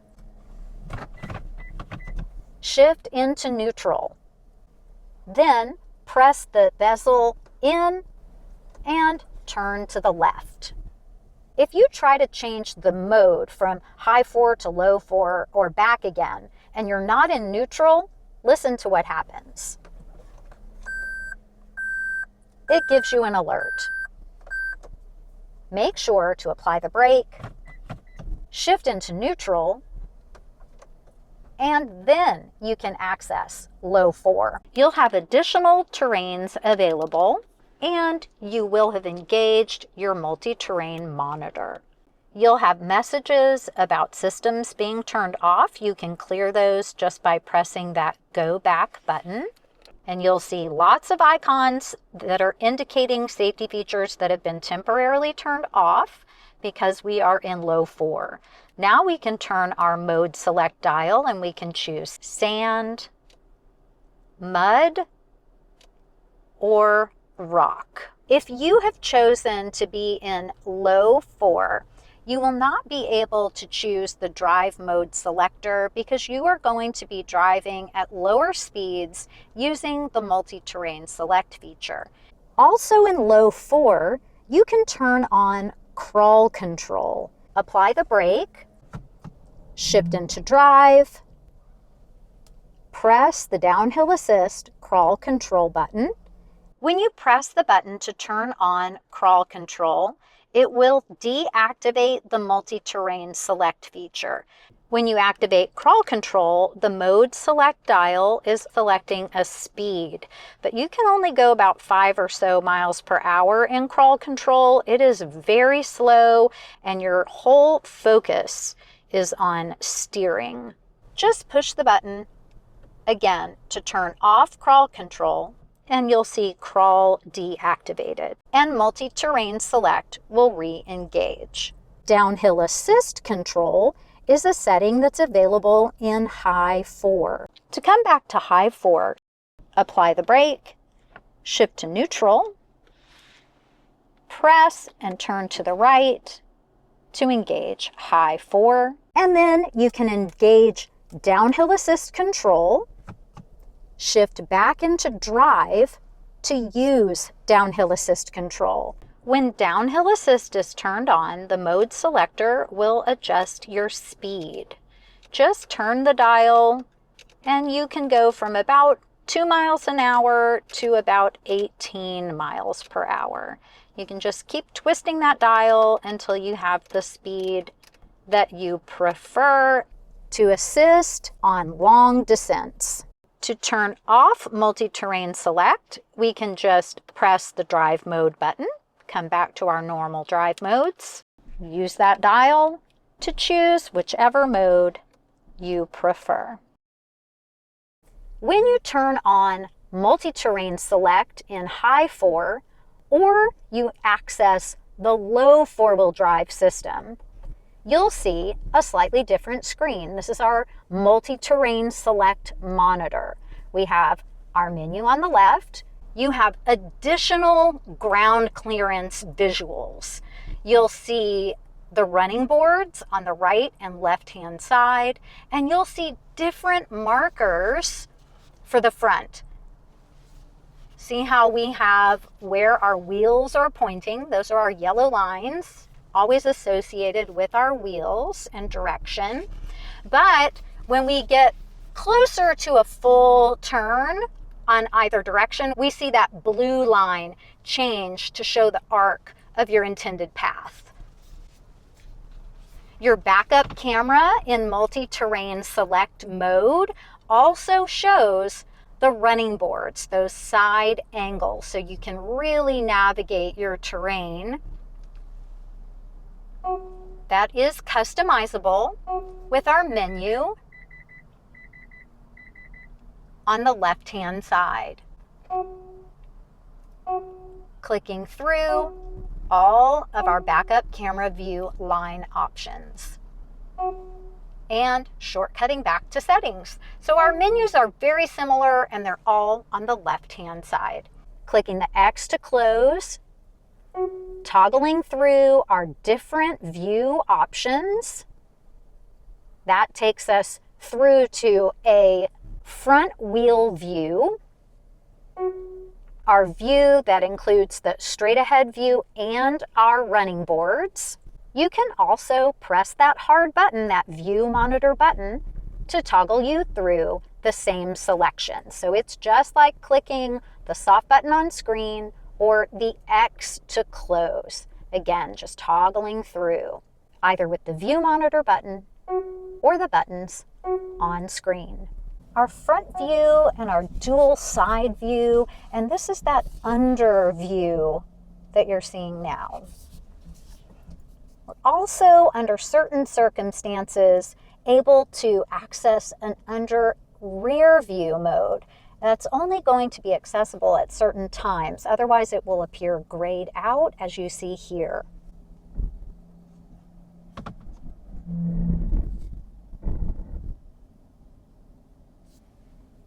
When you're in motion, you're able to select the under rear view.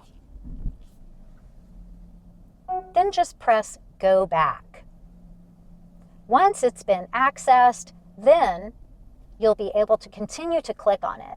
But if it goes gray, then that just means you need to move the vehicle forward a little bit or forward and back until you're able to access that under rear view icon.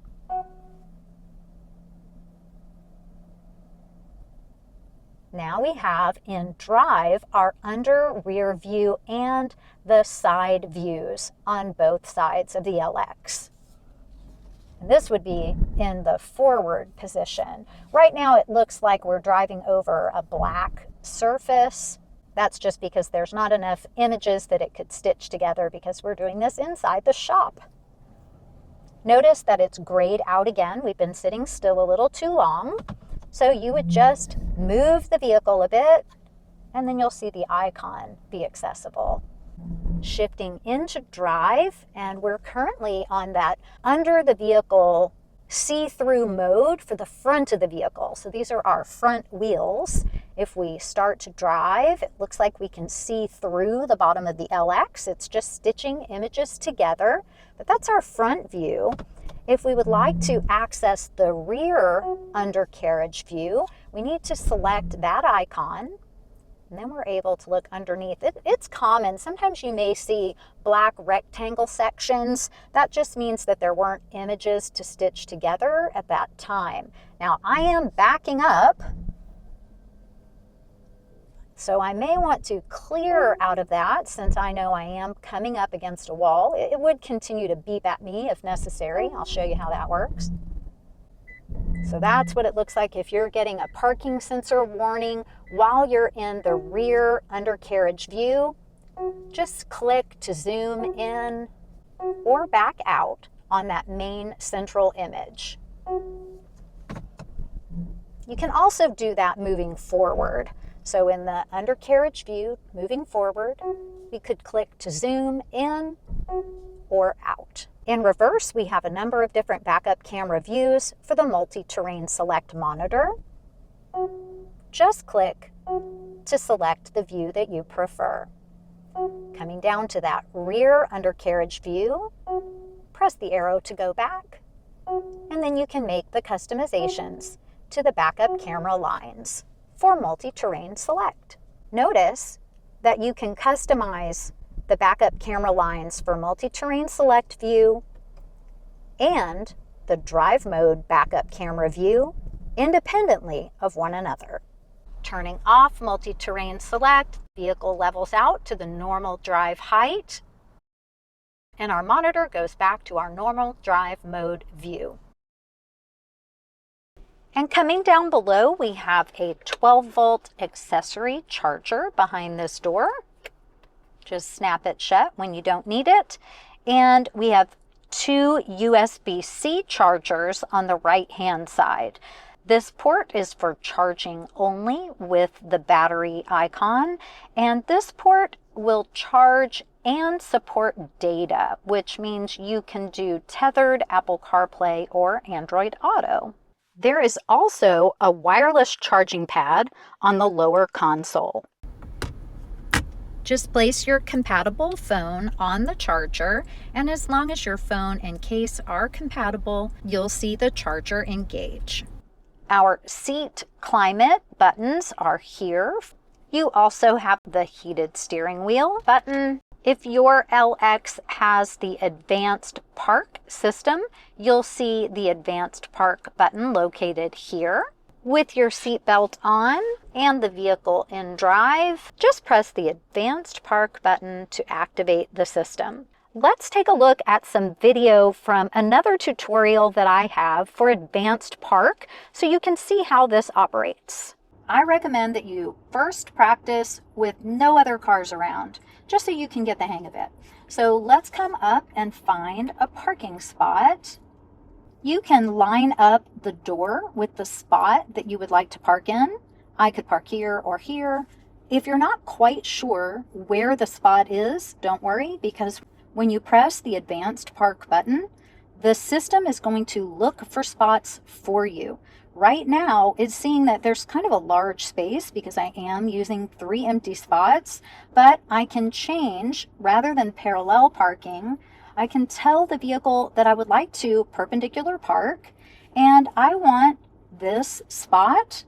I also can tell the vehicle if I want to go in forward or backward. So right now it's going to say start forward. That is not where you select for the vehicle to park forward or backward. That's actually here. So you're going to click on this box and you'll see the ghosted image, the example of what it's going to look like when we're parked in that spot, switch from heading in to backing in, and you'll see the back of the vehicle with an arrow facing toward the back of the parking spot. So if you wanted to go in forward, just make sure that this symbol shows the front of the vehicle or the back of the vehicle. So let's back into this parking spot. I'm going to click start. It's put my blinker on for me, and it's telling me release the brake to move. It's also telling me moving forward. That means it is going to move the vehicle forward to position itself. So you do want to make sure that no one is around. I don't have to handle the wheel. It's going to do it for me. I don't even have my foot applying the brake. I have my foot hovering over the brake. If I apply the brake, it will cancel the advanced park command. So the purple box is where it's aiming. The yellow dynamic lines are showing me the intended path.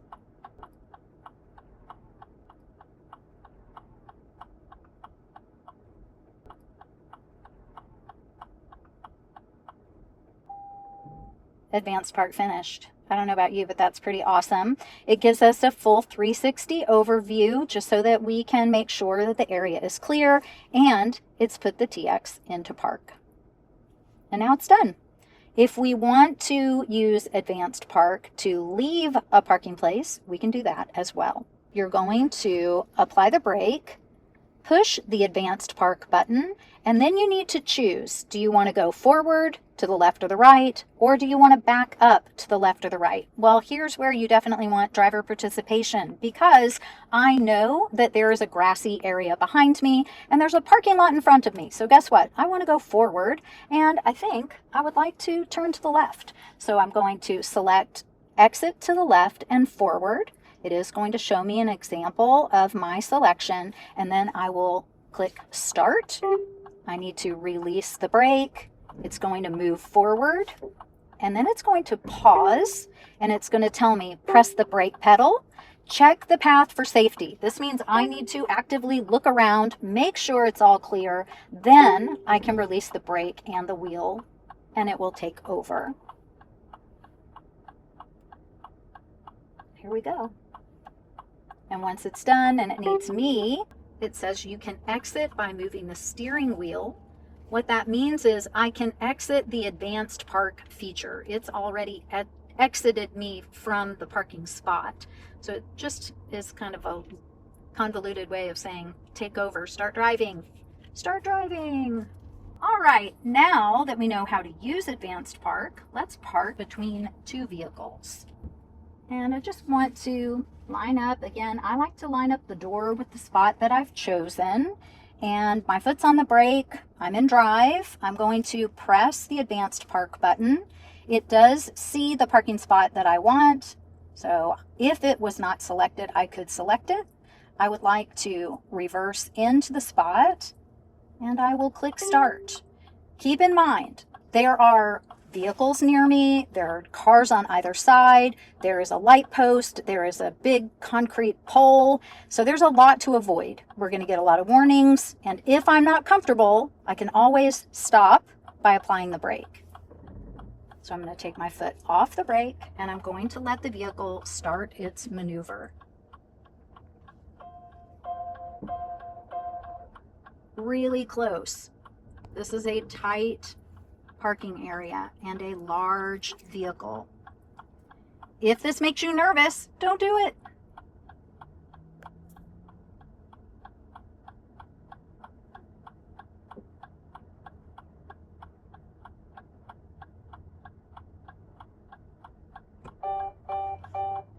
And we're done. And it did apply the brakes a little harshly because it did see that pole that is behind us.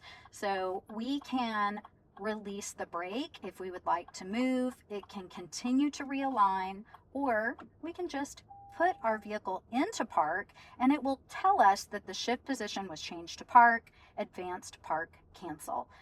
You can also parallel park.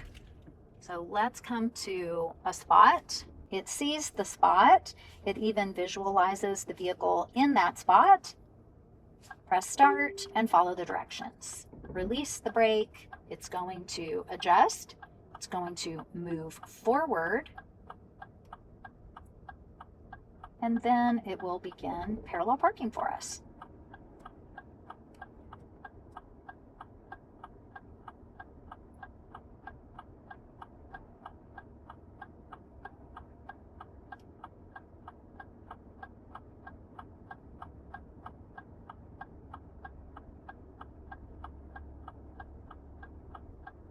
Okay, wow. Very cool.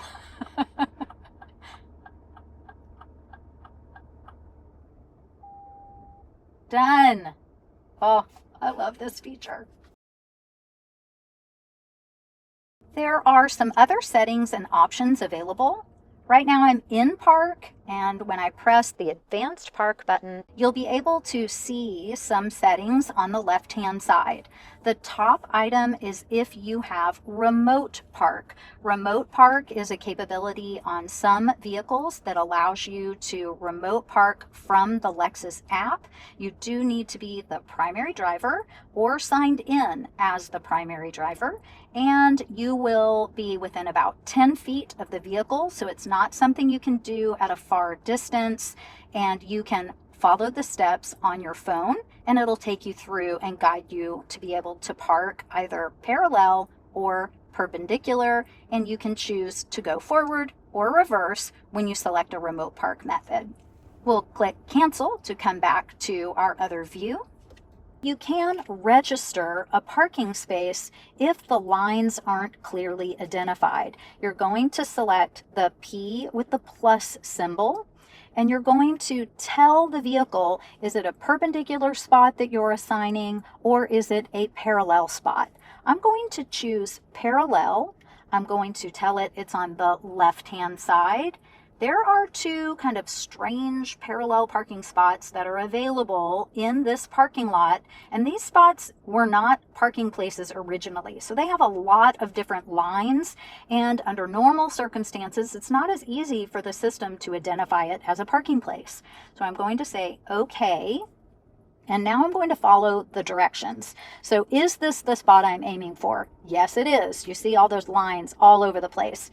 But notice that's a little bit at an angle, so I can actually adjust my spot a tiny bit. So I can straighten it up and I can nudge it a little bit in either the forward direction, backward. I can also move it within the box. So line it up how you would like. You can press reset if you need to, and then click OK. We are going to save this. So now it's saying check the parking place. So I'm registering this as spot number 1. You have 3 different spots. I'm going to click start, and let's just double check and make sure it's doing what we want. I'll remove my foot from the brake. I'm going to let it do this parking maneuver. And then if this were my spot where I parked every day, my vehicle would be able to remember that.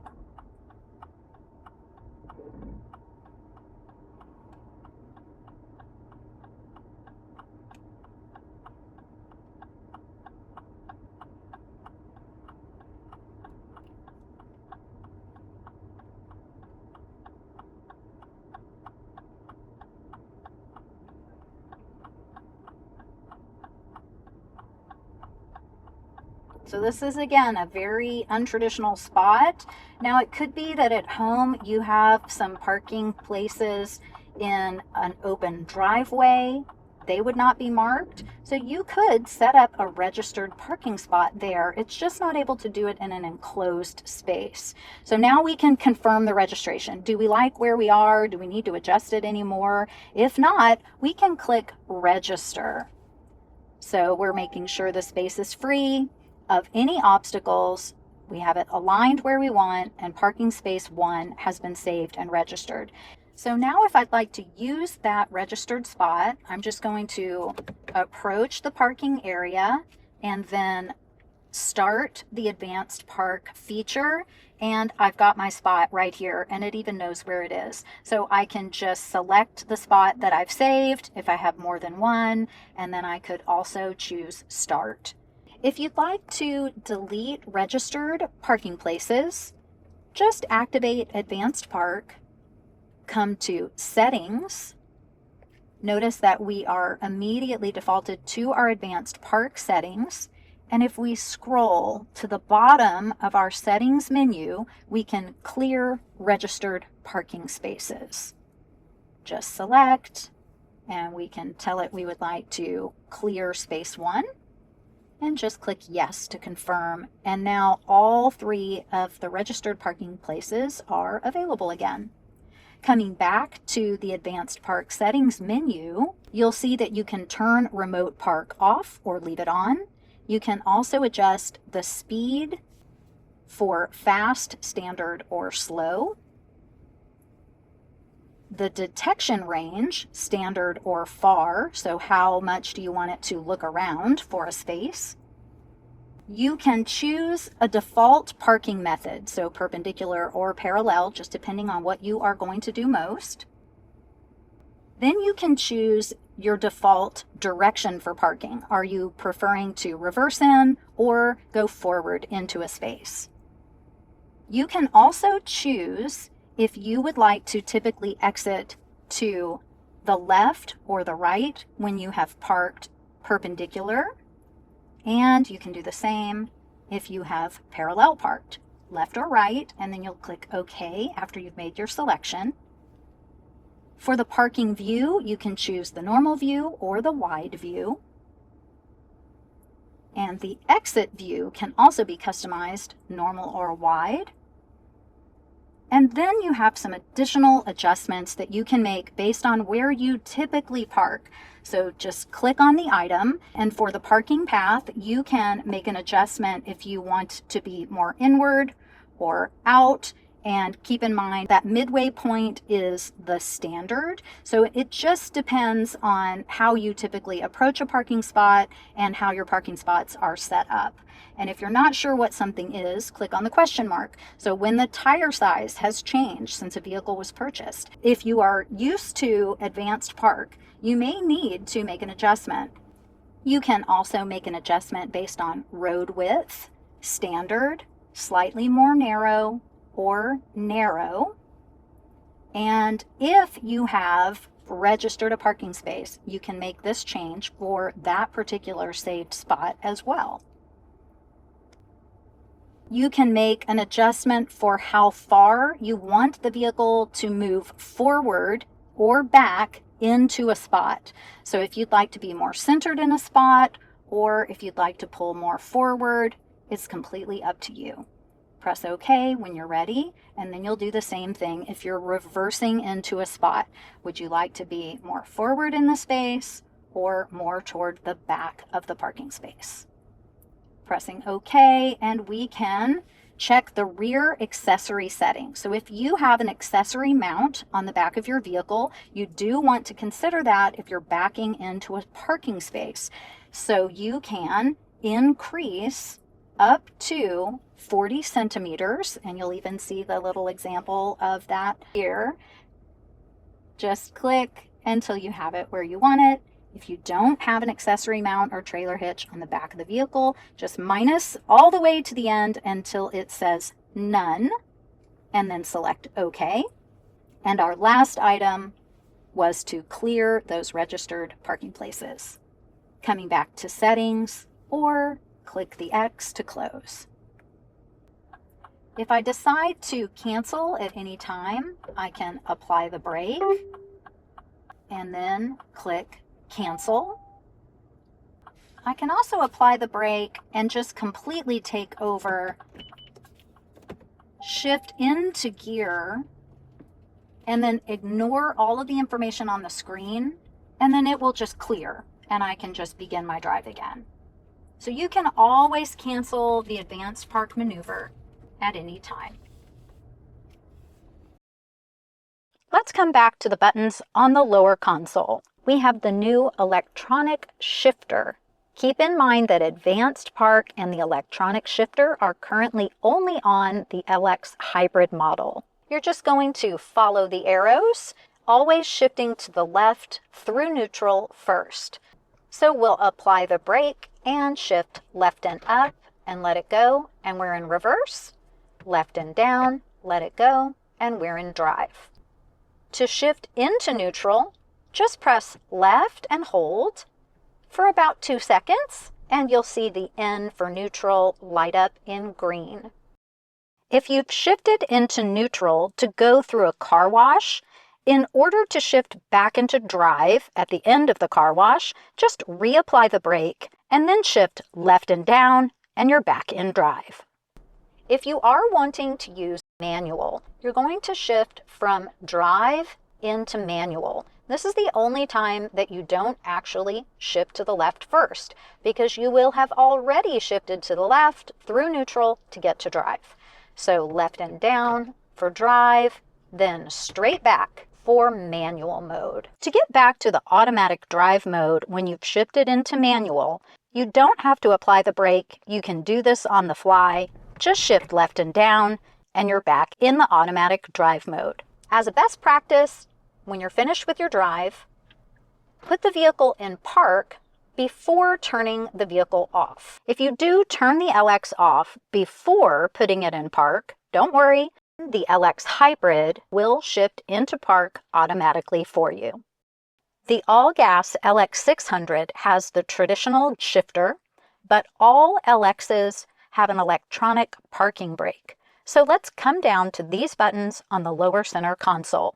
We have the automatic electronic parking brake. When your emergency or parking brake is set to auto, so you go into park, it applies your parking brake. You'll see the word park in red of your dash. It can be operated manually. Just apply the brake, push and release the button, and you'll see that the parking brake has been turned off, but it's still operating in the automatic mode. If you want to take over manual control of the parking brake, push and hold the button down until you see this message about the automatic mode function being deactivated. If you've done that and you'd like to manually turn the parking brake on, just lift up on the button. You'll hear the parking brake engage and see the word park on the right-hand side. Lift up on the button and hold. Electronic parking brake automatic mode function activated. All that means is it's linked to your shifter. Shift out of park and it turns off. Shift back or press P for park and it is automatically turned back on. Brake hold holds the foot brake for you. With your seat belt on, press the hold button. When you see the icon in green, it's active and ready.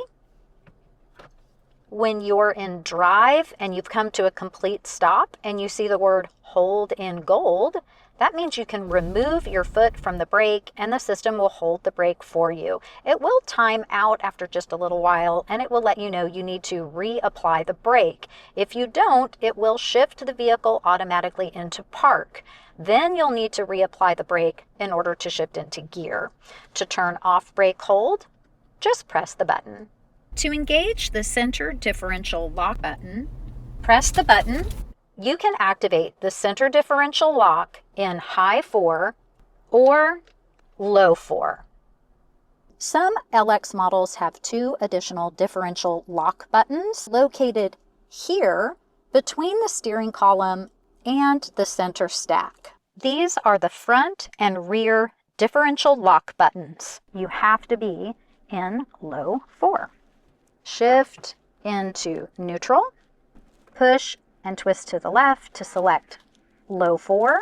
Now we are going to lock the center differential. So I'm just going to press the center differential lock button. You'll see that light up on the left-hand side. Once you've locked the center differential, then you can lock the front, just press the button, or the rear. Normally, you would not lock all of them. You try the center differential first, then if your wheels are slipping in the front, you lock the front differential. And if the rear wheels are spinning, you would lock the rear differential. So seeing them all locked like this is purely for demonstration purposes. It's also important to know that sometimes you might see a ride height adjustment icon or a differential lock icon repeatedly flash. That means that particular process isn't complete yet. Sometimes you can shift from neutral to park or park back to neutral, or you may need to just drive a little bit. Usually just a few feet forward or a few feet back will do the trick. It can take a little while if it has not been used recently. Once it's complete, the icon will stop flashing. Just press again to turn off any of the differential locks that you no longer need. Shift back into neutral and reselect high 4 for your normal day-to-day driving. You can turn traction control off by pressing the button and you'll see the traction control turned off message here. Just press again to turn it back on. You can adjust the ride height of the vehicle up or down with these buttons. Coming over to the center console that can be opened from the driver's side, the front passenger side, and even the second row. We have a cool box that you can turn on. You'll hear the fan. It's not a refrigerator, it is a cool box, and it operates off of the air conditioning system in the vehicle. So it won't operate when the car is turned off. So keep that in mind when you're putting items inside. It does have a removable small top tray. The small little cubby can slide back and forth, and it has felted edges so that it doesn't scratch the exterior surface. And let's come up for the last few details in the glove box. If your vehicle has crossbars, you'll also see the tool for adjusting the crossbars. And you should have your gigantic owner's manuals inside. So a lot of our glove compartments used to have a little shelf here. This is actually now a little, like a little bowl, basically. So you could even place these things down inside if you want, once you know that you have them. You can also remove this. So it's a little bit tricky. It's not that hard. But first thing to do, you want to lift up, and it's going to unsnap from the bottom. And then you're going to pull the right side toward you. The left side, you actually need to push away a little bit.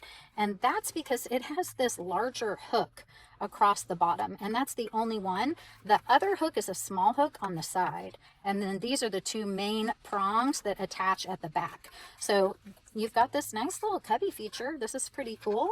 So if you want to use that, great. You're going to put it back in place by putting this lower hook in first. So just nest that in and then push forward to snap it in and make sure it's nice and secure, and you're all set. So when you're ready, put everything back. Owner's manuals can sit right on top of that little cubby space, and close her up. If you valet park your vehicle, you can lock the glove box. Locate the mechanical key inside the key fob. Using the mechanical key in the key cylinder, turn it to the left to unlock and open the glove box, and to the right to lock the glove box. Keep the mechanical key with you and give the key fob to the valet. When you're ready to restore the mechanical key to the key fob, just make sure to insert until you hear a click. Thank you so much for stopping by the Lexus Virtual Classroom today. I hope you enjoyed the deep dive, and don't forget to like and subscribe so that you can be notified when I have technology videos for your Lexus. Thanks again for stopping by. We'll see you next time. We still have our jack storage on the driver's side of the vehicle. Oh my God, these things are so hard to open.